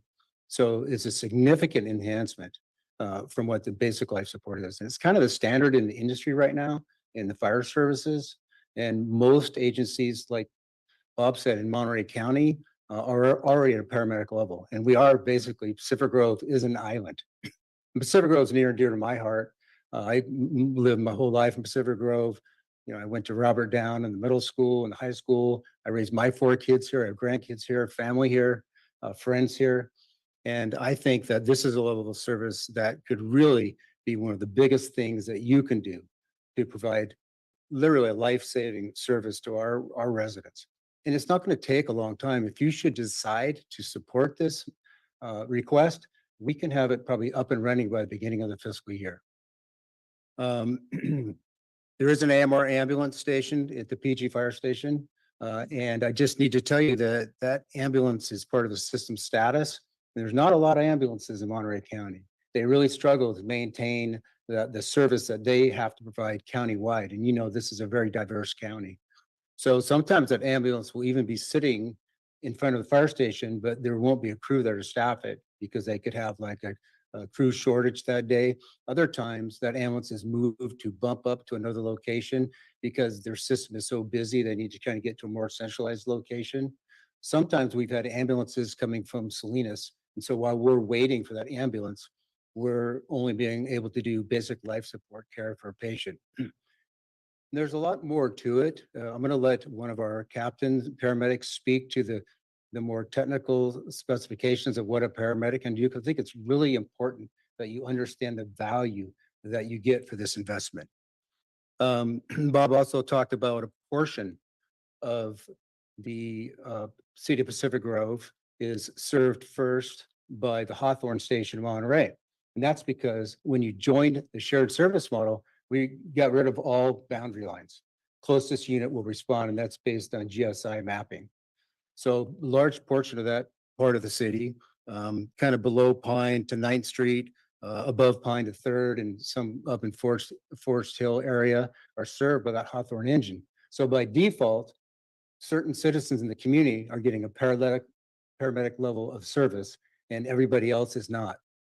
Furthermore, if the Pacific Grove Basic Life Support engine, if someone dials 911 and that engine commits to the call, and we have a second call, which is great to be part of our system, because then the next engine will come from Hawthorne, then the second call would get a paramedic, but the first call does not. So that's, it just kind of doesn't seem to be the right equitable system for all of our citizens. And like Bob had mentioned, startup costs are $24,000, and that's for a manual defibrillator. They're very expensive. It's required. It's a great piece of equipment. It's also required by the Monterey County Emergency Medical Services Agency. And we are currently looking at grants. We're optimistic. We don't know for sure if we're going to be able to get one or not. But also, it was mentioned the CSA funds that you have available to you, CSA 74, could cover that initial startup. So once that startup is done, then it moves to the $63,000 a year mark. And I do have a prepared staff report for if you should take this further, and I have a spreadsheet that identifies what all those costs are. But if you would please just bear with me for a moment, and I would like to ask if Captain Silas Fisher, he's one of our premier paramedics in our system. He's been here since the very inception of the Monterey Paramedic Program, and he is also currently our Emergency Medical Services Coordinator that coordinates all our ALS functions within the department. Captain, could you come up, please? Or either way? Yeah, sure. Hi, good evening. Thank you, Chief. Like you said, I'm Captain Silas Fisher. I'm with the Monterey Fire Department, and I've had the privilege for over 10 years of leading the team that put together the paramedic program. So it's something that started long before I was even part of the group. The chief was the fire chief then of Monterey Fire Department, and they put it together, and we chipped away at it, and it took quite a while. It was a huge process, but it was well thought out and believed in by our membership, who is really the forefront, who pushed it because we believe in the service. And if you'll entertain just 2 short stories, a demonstration of our service, really kind of the way we can measure what we do. You know, we can we can get the pats on the back and we can have people say thank you for your service. But it's really, we're in the business of saving lives, kind of a cliche thing to say, but we can, measure it if we can actually save a life. And it was exactly 2 months to the day that we started our paramedic program on our first engine in downtown Monterey. Just after Christmas, we received a call for an unresponsive male on Alvarado Street who was down on the ground. Our engine responded. They were very close. They were obviously there within a little over a minute. What they found was a gentleman who was on the ground. He was young, 35 years old. He was breathing, was not breathing. He did have a pulse still. They began assessing him, breathing for him right away, putting him on that expensive heart monitor that the chief was talking about. Within less than a minute, they recognized that he had lost his pulse. He was in a lethal heart rhythm. A few seconds later, they applied the pads, were able to defibrillate him. And just a few seconds after that, his pulse regained and he started breathing on his own. A short time after that, the ambulance eventually showed up. Our paramedics rode into the hospital with that person and he survived. I was able to meet with him a day later and he sat up and talked to me. It was incredible. So great demonstration of just the first, within 2 months, we saved a life. He was 35 years old. He's got a whole life ahead of him. So that was pretty great. Here locally, and this was, let's see, that was 5 years ago. Locally in the last year and a half, an important story in Pacific Grove. Like Chief Miller was saying, the BLS engine 14 was committed on a call. There was a call on David Avenue at one of our retirement facilities. The medic engine 12 from Hawthorne responded. This came in as a call for a person who had been choking, a past tense choking, we call it. So they weren't still actively choking, they were breathing on their own. When they arrived, they found that the patient was in fact still having a big airway issue. They had a low oxygen saturation. They weren't breathing very well. The paramedic on that engine recognized the issue right away, started doing the Heimlich maneuver, as we've all been taught. That wasn't working. The patient became more and more lethargic and was eventually unresponsive. They put him on the floor. He instructed his crew to start preparing for ALS interventions, which include using tools to look in the airway. He used a special tool called a laryngoscope, put it in his mouth and was able to see a chunk of food down in his trachea. He used these long tools called a McGill forceps, pulled out that big chunk of meat and took a big breath. So he went from unresponsive and essentially dead to breathing. And that patient was transferred to the hospital and survived. So just two simple interventions using ALS tools that we were able to do, and it saved 2 lives.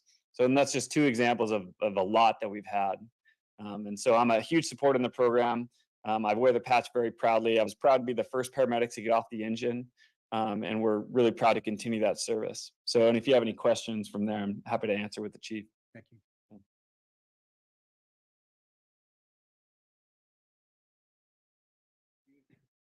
Any questions of the chief at this point? I think, go ahead.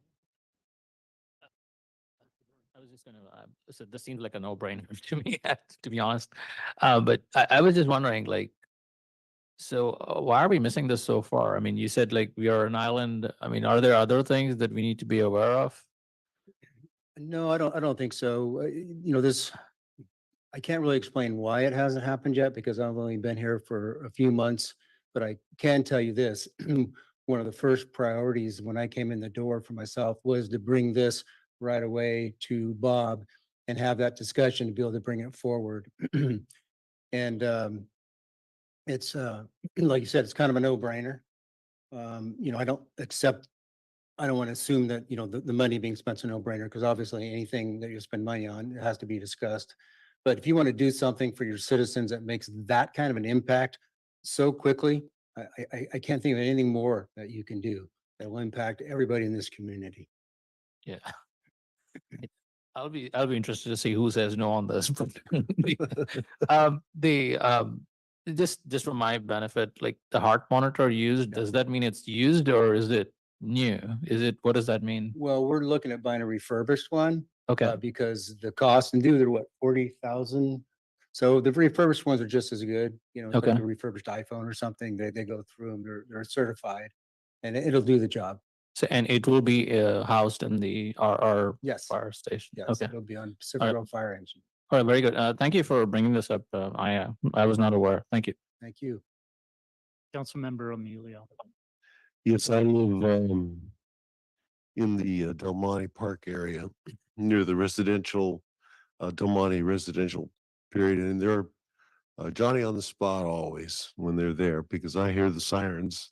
And that kind of rings past my past in another life. So to me, the cost on this, I agree with Councilman Member Buderi, but cost wise, if you save one life, that's worth it to me. And I think I'm all for this. I think the total cost is in the annual cost in the first year. I think it's at least one life. It's worth it. It might even be worth more, but that's how I feel about it. Thank you, Chief Miller. Appreciate it. Okay. Thank you all for listening. I appreciate it.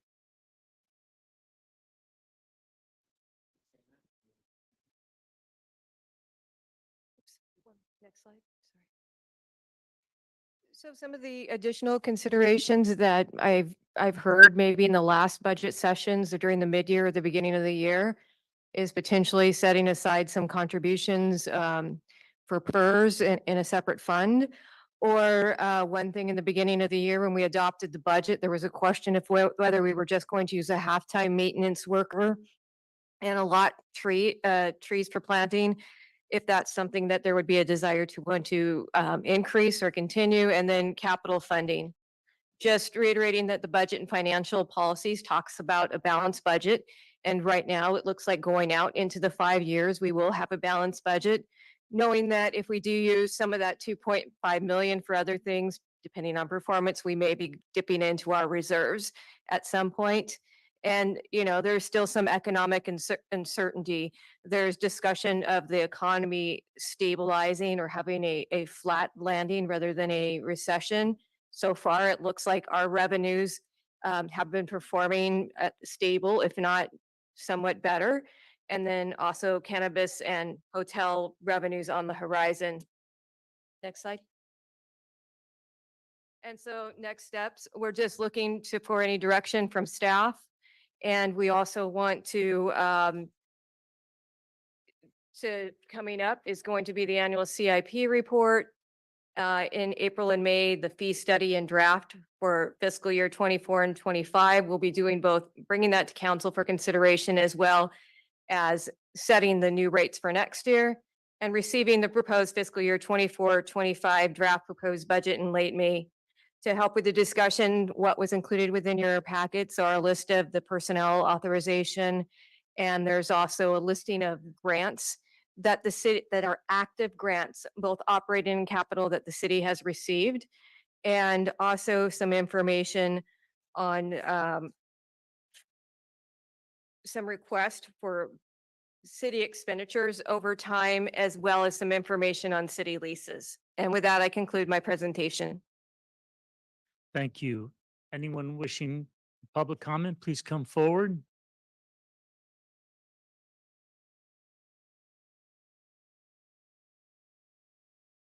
Welcome.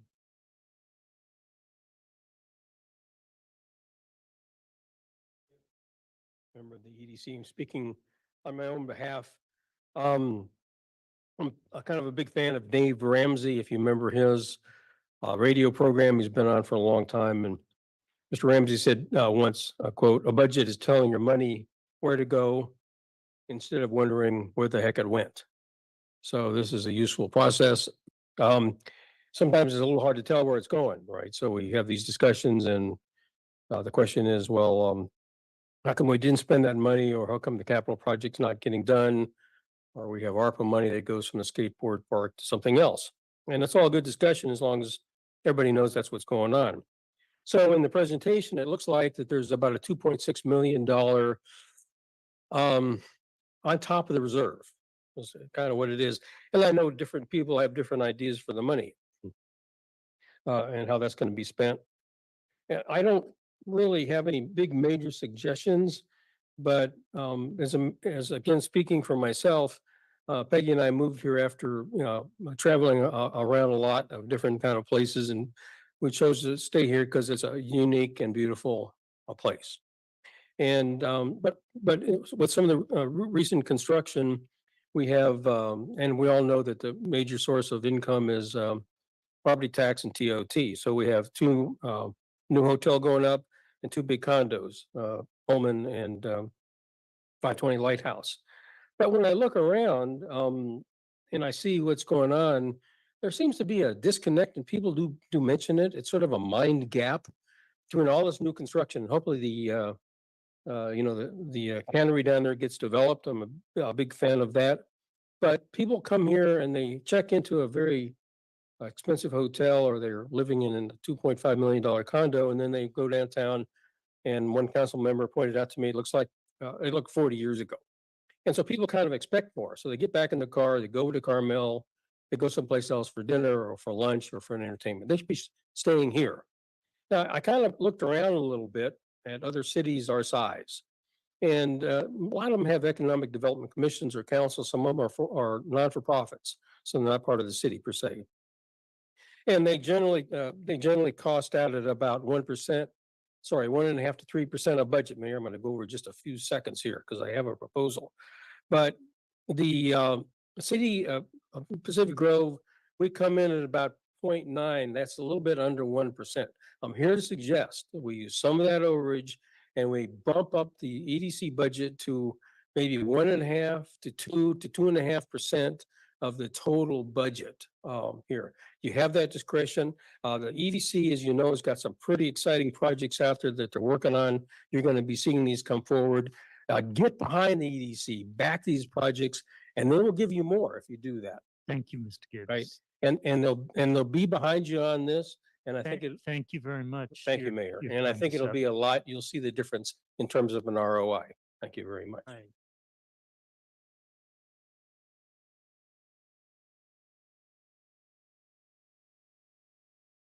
Welcome.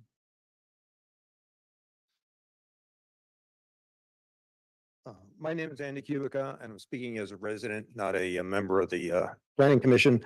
And so it's mentioned that we may have a potential of $2.6 million. I do have a few suggestions for it. One of them is our roads. When we did the pavement management plan said we had to spend 26 or $28 million over 10 years. If I divide that by 10, that comes to about $2.8 million on an average per year. We've been spending about 1.4. So for the last 4 or 5 years since the plan was developed, we've been shorting ourselves $1 million a year or $5 million. And if you walk down Pine Avenue right now, and you could see the result of that. There are other streets in the city that are in the same or worse condition. Forest Avenue has massive potholes that have just recently been filled, but they're still dipping as you go down. And I watched a guy in a rear view mirror go like this, even though on the fixed potholes. Also, Chautauqua Hall. We just got a plan for Chautauqua Hall. That has been neglected. It was supposed to be painted in fiscal year 2018. That hasn't been done yet.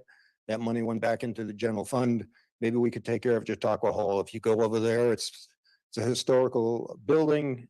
Chautauqua Halls are national across the country as historical elements, and the paint's peeling on it. We need to take care of our city. And there are little things like that. And maybe we could be able to use our parks. We only mow our grass in our park once a year. And I've been told that because we don't have funding. Last year, we had foxtails that were 2 to 3 feet high. And people can't use the park if there's foxtails like that and weeds. The dogs can't run in there. The kids can't play in there. The residents deserve to have grass on their parks. Thank you very much. Thank you. Welcome. Thank you, Peggy Gibbs, resident of Pacific Grove. Honorable Mayor and City Council. After listening to the presentation about the paramedics, I urge you to vote unanimously to make that happen as soon as possible. It is more than one person's life that's at stake with that. So I know you've got lots of budget issues. I know you've got a lot of things to work out. And I guarantee you, you will never regret that one. Thank you. Do we have any online public comment? We do not. All right, council discussion on this item. Councilmember Pedori. Thank you, Mayor. I actually wanted some clarification from Ms. Hannah. So the agenda item had I would say an attachment for expenditures by department. Would you be able to pull that up, please? It says funds and then has the estimates for 23, 24.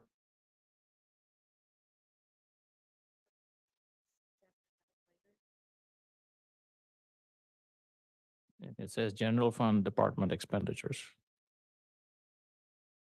And while they're pulling that up, I would say that, Mr. Burrell, thank you for bringing that paramedic program to our attention. And I do want that to be included as part of this fiscal year budget.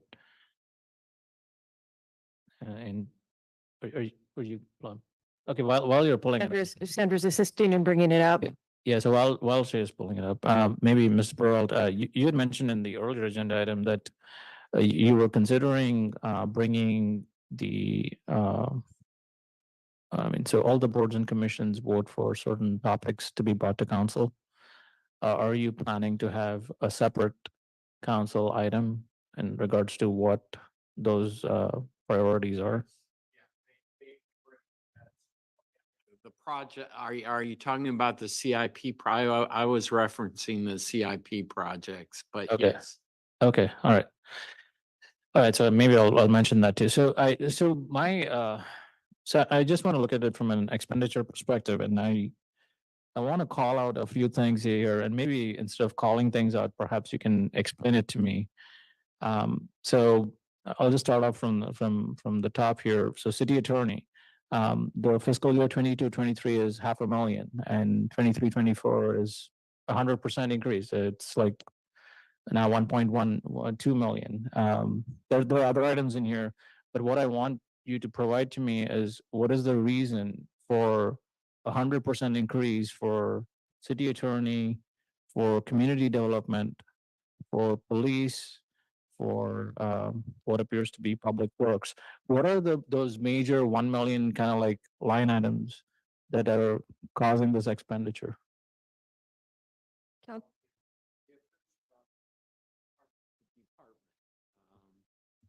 Obviously, you know, in terms of the community development department, that's largely the housing element would be my guess.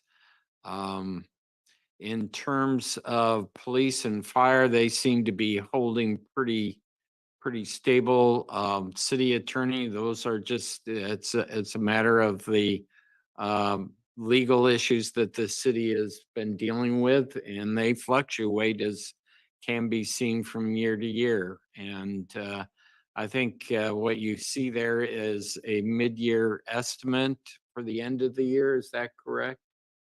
That is correct. It is what the department had estimated, and we consulted Mr. Pyrrhic on the attorney estimated ending budget as well. So I'm a little surprised because and I think you provide some kind of summary here. So the attorney expenses are related to ongoing expenses that we have with litigation and other matters. Yes. And are they expected to continue year over year? You know, that's always hard to say.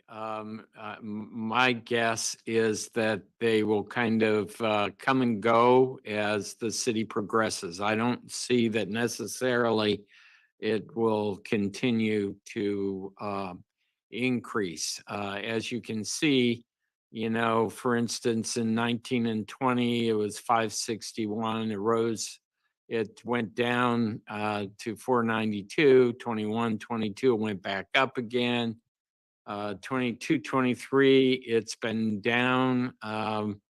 You know, we can always hope that the current year's attorney expenses are more of a single year type of an issue rather than an ongoing trend, but we don't know. Okay, there's a market increase from all years, even if you average it out. So I just wanted to call that out. And in this Just sticking to the turning point too, does this include in our city attorney plus external attorney Yes. kind of fees? That is correct. And there was also a request for legal fees, and there was a separate attachment provided as well, because the majority of the legal fees are within the city attorney budget, but there could be some minor legal fees spread out between some of the other departments. Okay, very good. And so I'm clear here, the community development is primarily due to the housing project. So whatever we have allocated for Rincon, the police department is probably COLA and whatever we're negotiating. The increase in public works by about $1 million is because of what?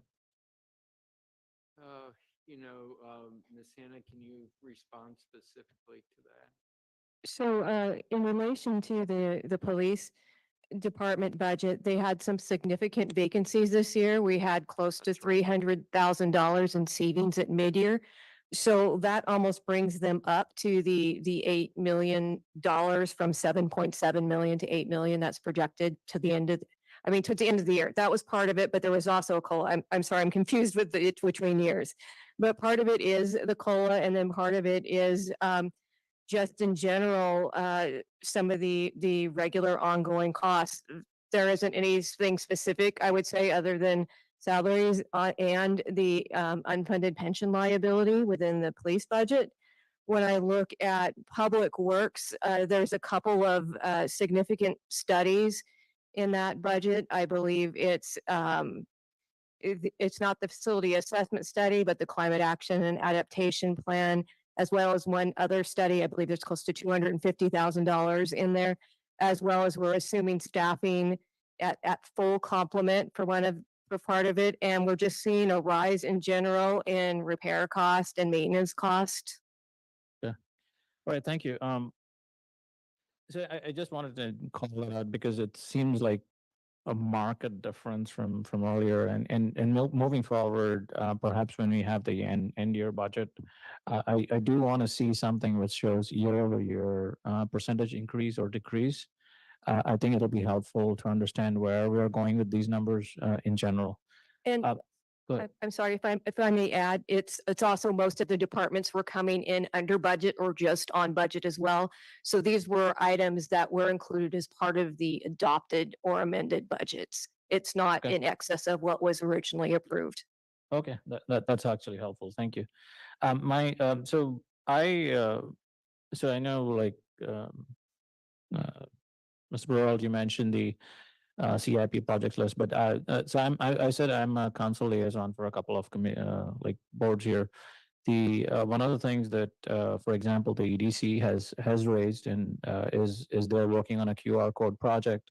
There are other items too that the EDC have flagged to my attention, and I hope that those will be coming to council in near term. And so I don't know what kind of a mechanism we have to plug in. Not only EDC, for example, even the DEI had an item for a DEI consultant. And there may be other boards and commissions that may have similar items. I just wanted to know what kind of mechanism do we have in here to plug in any kind of money related to the budget? Is it like under the general fund and we allocate some money?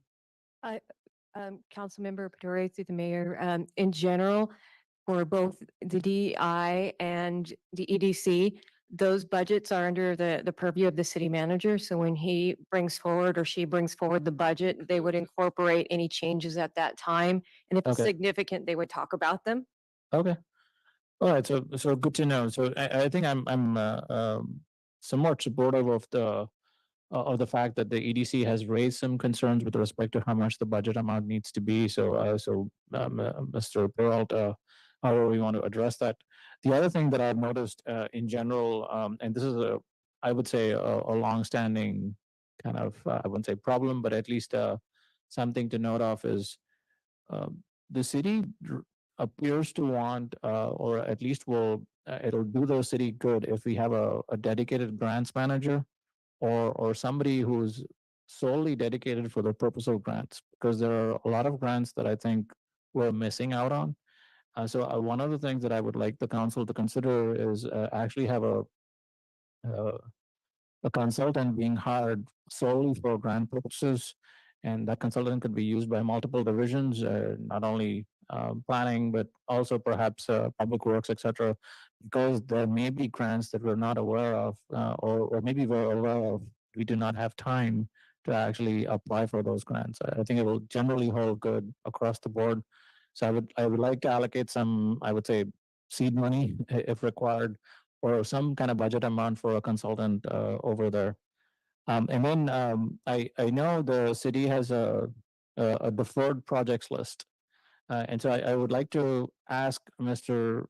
Go, we had visited the deferred projects list in the past. From what I know, the amount in that little Excel sheet spanned millions. So in your view, with now in 2024 with the deferred projects list, and I think storm water infrastructure, for example, like rises to the top for me. But in your view, from the deferred projects list, are there any items that the council needs to consider for planning for this year or next? Councilmember Perduri, as we progress through next year's CIP, if there's any items on the deferred list that Public Works feels rises to the top and needs to be made a priority, then we'll bring those forward for city council consideration. If they're on this deferred list, Public Works at the time when we discussed these items felt that we could probably fund other projects that maybe were more important. Not looking at these, going through them one by one, it'd be hard for me to identify those at this moment, but we'll be reviewing these as part of the 24-25 capital improvement and bringing anything forward that we feel is necessary.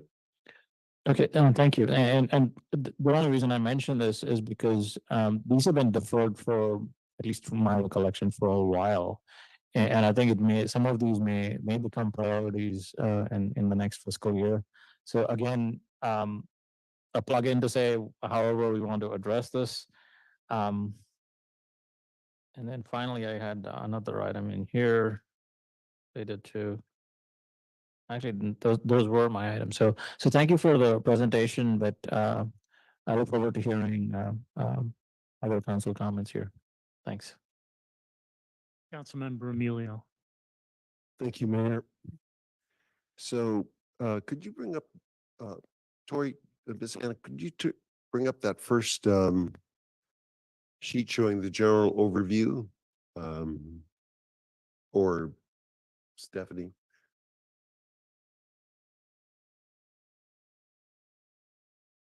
Okay, the page 21 of the PG goals and budget of 226-24, partially down on the Burke list is, it says $510,000 for $500,000 for city attorney fees. Is that included in the city attorney fees for 22-23, or is it 23-24? Just curious on that city attorney fees. I'm sorry, Councilmember Emilio, what are you looking at? I'm the On general. page 21 of the overview of contracts over 40,000. Oh, I'm sorry. Yeah, I don't mind you leaving this up, but I'm just curious on that sheet, Ms. Hannah, about, I don't know, what, 6 items down, it says Burke, Williams, and Sorensen, 510,000. Is that of, then it says of, let's see, I'm trying to read this, almost need a magnifying glass. 11, well, anyway, 500, it says 510,000. It's about 6 items down or so. Yes. Is that included in the city attorney fees that for the general fund overview? Yes, it is. It's part of that $1.1 million amount. Okay.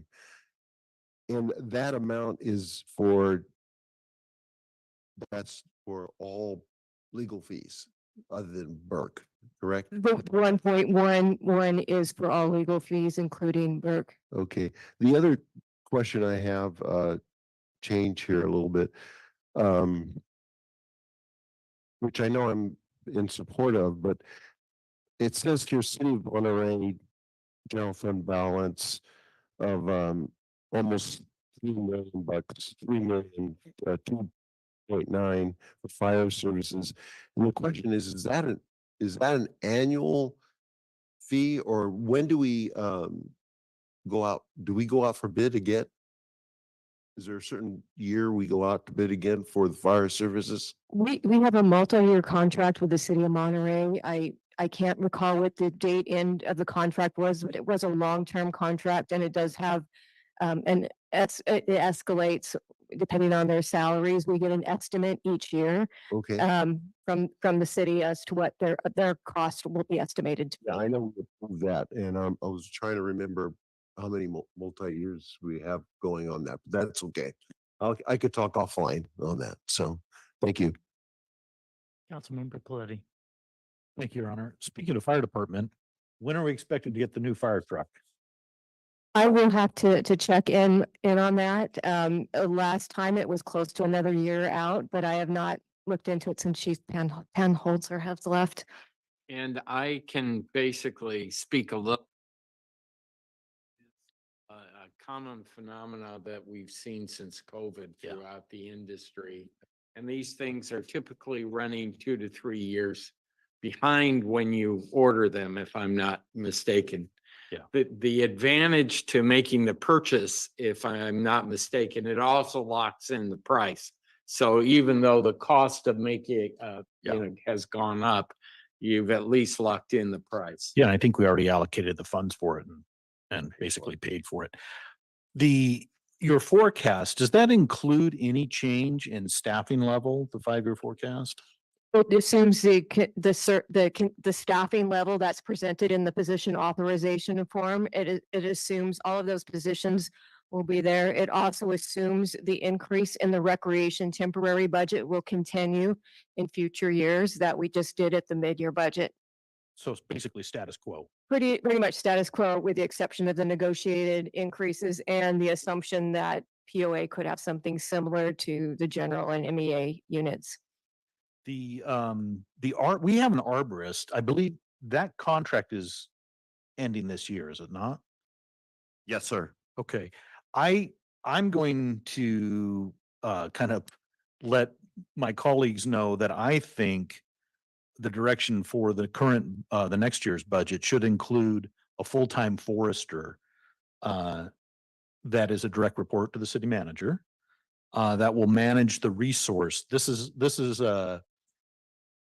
It's very difficult for, well, in short, I think the Public Works Department is overloaded. And I think managing the resource, our urban forest, requires a full-time position that we just need to embrace. We've got all these great aspirations for managing the resource, but we don't hire someone to actually do it for us. And I think that's something I'm going to advocate for the next year's budget, fiscal year 24-25. Since the arborist position, the contract for that will be terminating or ending, I think we should consider hiring a full-time staff position as a direct report to manage our urban forest. I certainly support the ALS presentation. Thank you very much. It's, as stated, it's a no-brainer and almost makes me wonder why we haven't done it earlier, but the fact that we're doing it now is great news. So thank you. And I guess the economic development was brought up by one of our EDC members in the public here. And I have noticed that we spend quite a bit of money for an outside contractor, HDL, to help provide economic development plans. I just don't think we're getting much bang for the buck with that contract. So I think consideration should be given to actually terminate that. and then let our own grassroots EDC develop the programs that we can bring forward to council. Thank you, Ron. Councilmember McDonald. Thank you, Mayor.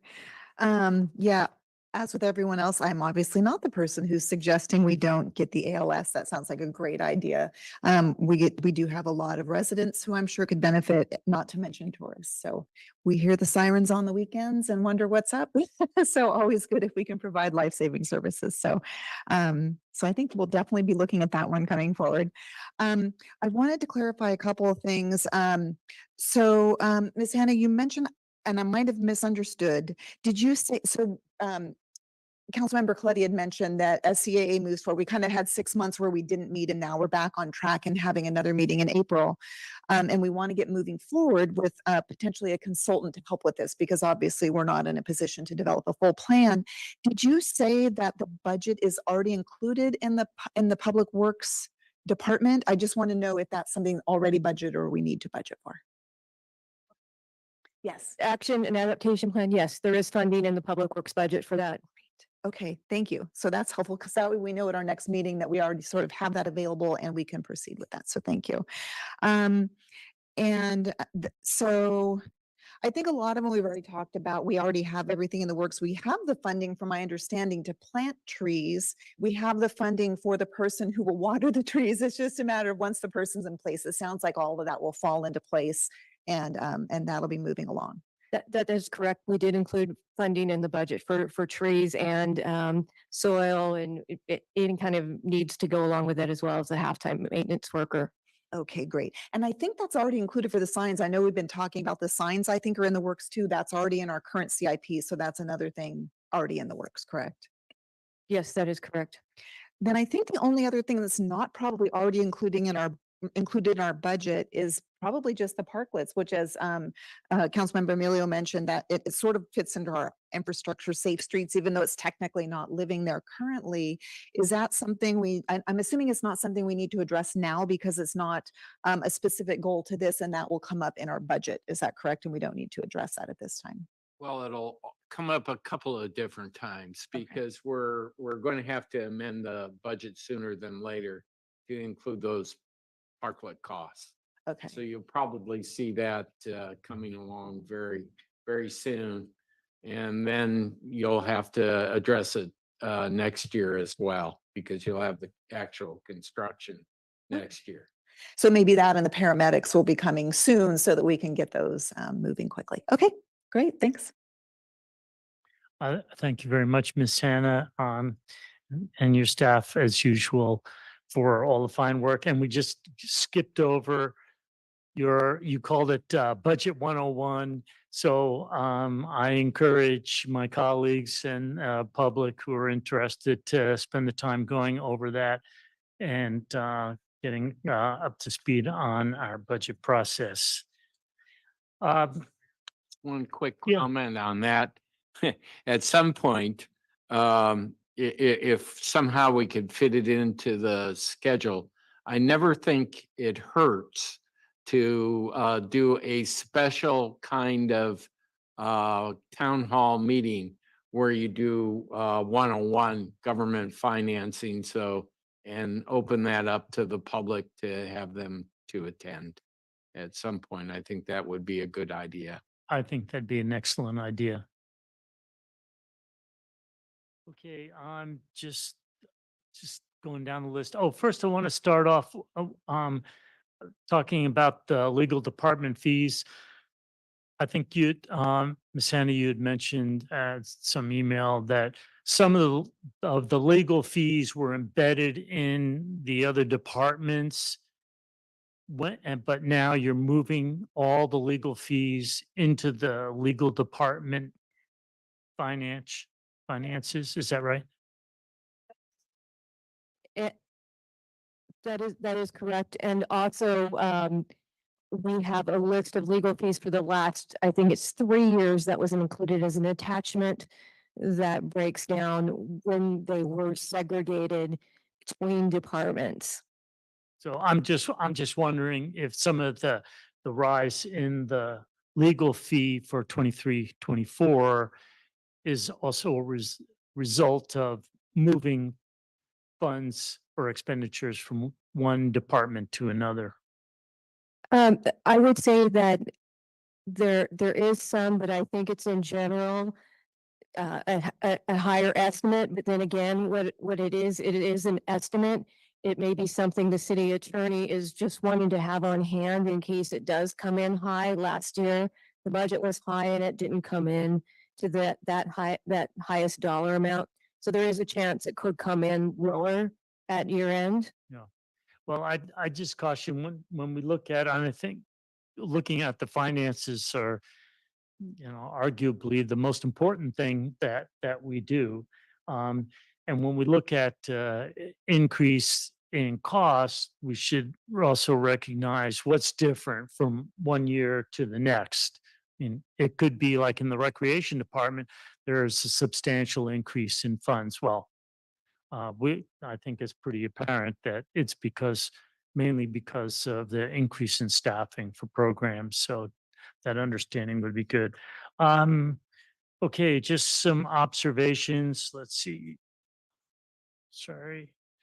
Under your the slide potential additional considerations, you have additional PERS contributions are set aside, and I'm fully supportive of that.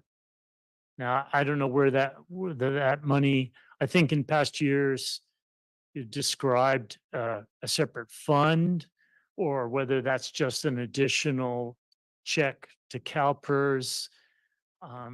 That would be an interesting. Should this council decide to pursue that, we can provide an overview of the options. It could be to place it in the trust. It could be an option to pay it to PERS. And it could be an option just to hold it within a fund and just set it aside, just like we do our other reserves and have a reserve for pension costs. I'd certainly welcome a little bit of that discussion, not to create a long amount of work, but just to expand a little bit on those three options. People don't realize that the reason we have this huge unfunded pension debt is because CalPERS, since about 20 years back, has never collected enough money from all the governmental agencies, and still continues to under collect. And so that's one of the main reasons, if not the main reason, for why this unfunded debt continues to grow. So we need to start paying for it as we go. I'd like to, this topic came up several different ways. The topic is committees are making recommendations on to spend money. And I'll put a light on the EDC, because now their discussion is, this is our money, and we, the EDC, are going to determine how to spend it. Well, that's not exactly the way this budget works. So maybe we need a process for getting those recommendations from the committees, and how does it gets included in the budget. And I'd like to move away from the idea that a committee has a piece of the budget and they are the approver of that expenditure. I think it ultimately all has to go through the city manager, right? And I think the rec board, same way on some capital projects, and I think BNRC now, everybody committees want to have their own budget. So I'd like to hear how you'd like to handle that. Monterey One Water.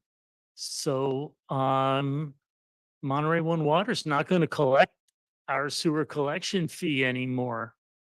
So we need to decide how to do that. Do you have any thoughts on that, Ms. Hannah? We had a conversation with Monterey One Water, the Public Works Director, and I about their proposal. We're waiting to get some written information from them as well as an agreement. Their thought is that they will be placing it on the tax roll, or that's their recommendation. Otherwise, we could continue to bill it, but we'd have to set up a billing system to do that, and it might be just as simple as to place it on the tax roll like they're saying. It would require some additional work of staff time. I believe they talked about a process where each year we would have to bring something before our council to talk about the fees that we were placing on the tax roll. But we need to get additional details from them as well as a sample of their agreement because they had offered to help us with some of that process.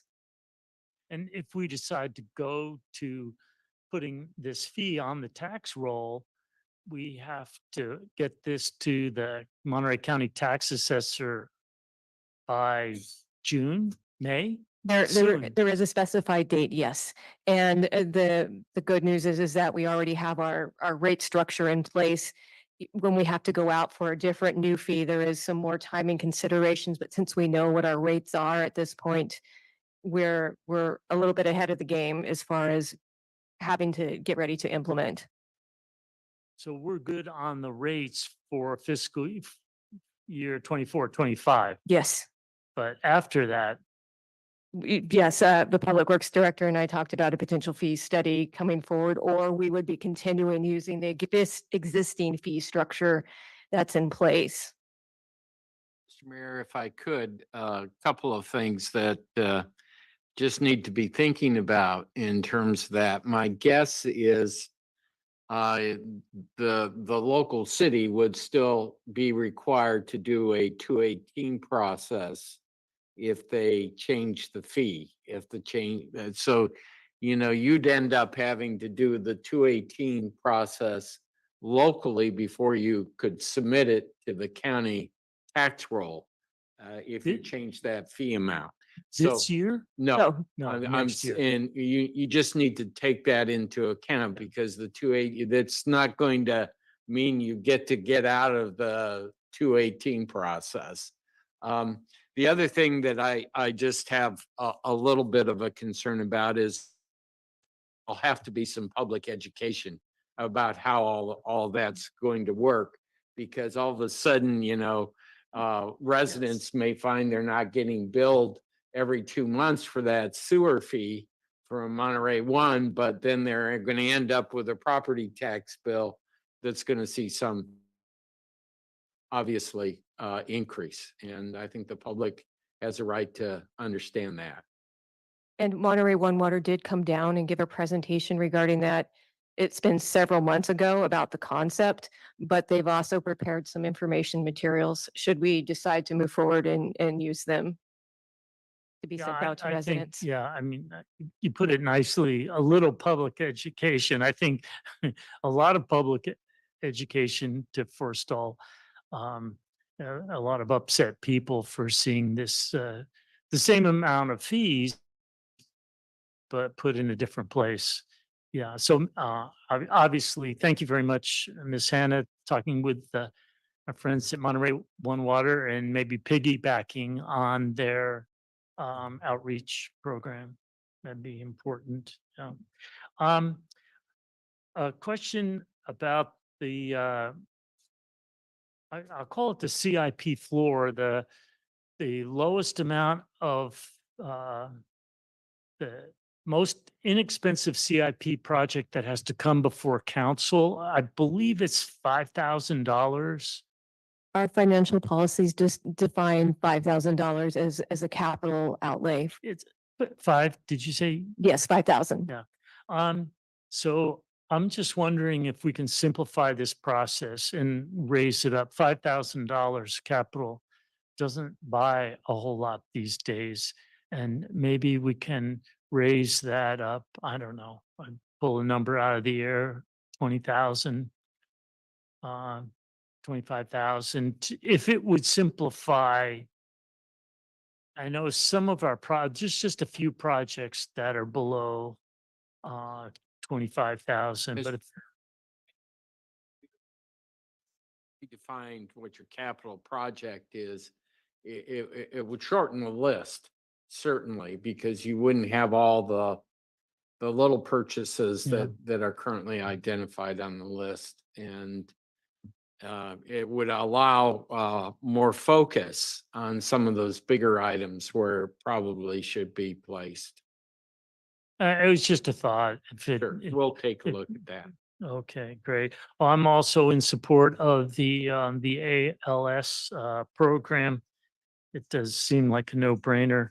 And just an observation, if we do have this, and we have this projected $2.6 million, I'll call it a surplus, makes me cringe, the governor's touting all these things that the state, the billions of dollars of surplus one year, and it's feast, and then the next year it's famine with the same amount of money, but it's a shortfall. So I'm a little nervous if people want to put in a lot of big projects for one year when it doesn't happen every year. So, and the other thing is when we put projects, the budget, the numbers, there are other constraints to getting these projects done. There was a little bit of talk about the timing for completion of projects, but money's just one piece of it, right? Right. It's staffing is a huge piece, and also just the time it takes to do the work, to procure outside work. Anyhow, I'm suggesting a little pushback from city management sometimes when they hear like, oh, everything has to go faster. There's the money; it should be done. No. Yes, Mr. Mayor, that's again, at least from my perspective, and I'll work with the Public Works Director, trying to focus on a year by year and trying to set realistic expectations, I think is a big part of it. We can't do all things for all people all the time. That's for certain. Yeah. Well, again, thank you very much. Appreciate it. Is there any other feedback or Mr. Peralta, do you need anything else from us? I don't think so. Do you need anything else? All right. Well, thank you to the public. Thank you to staff, my colleagues for participating in the meeting tonight. Have a good evening and meeting adjourned. Thank you. Recording stopped.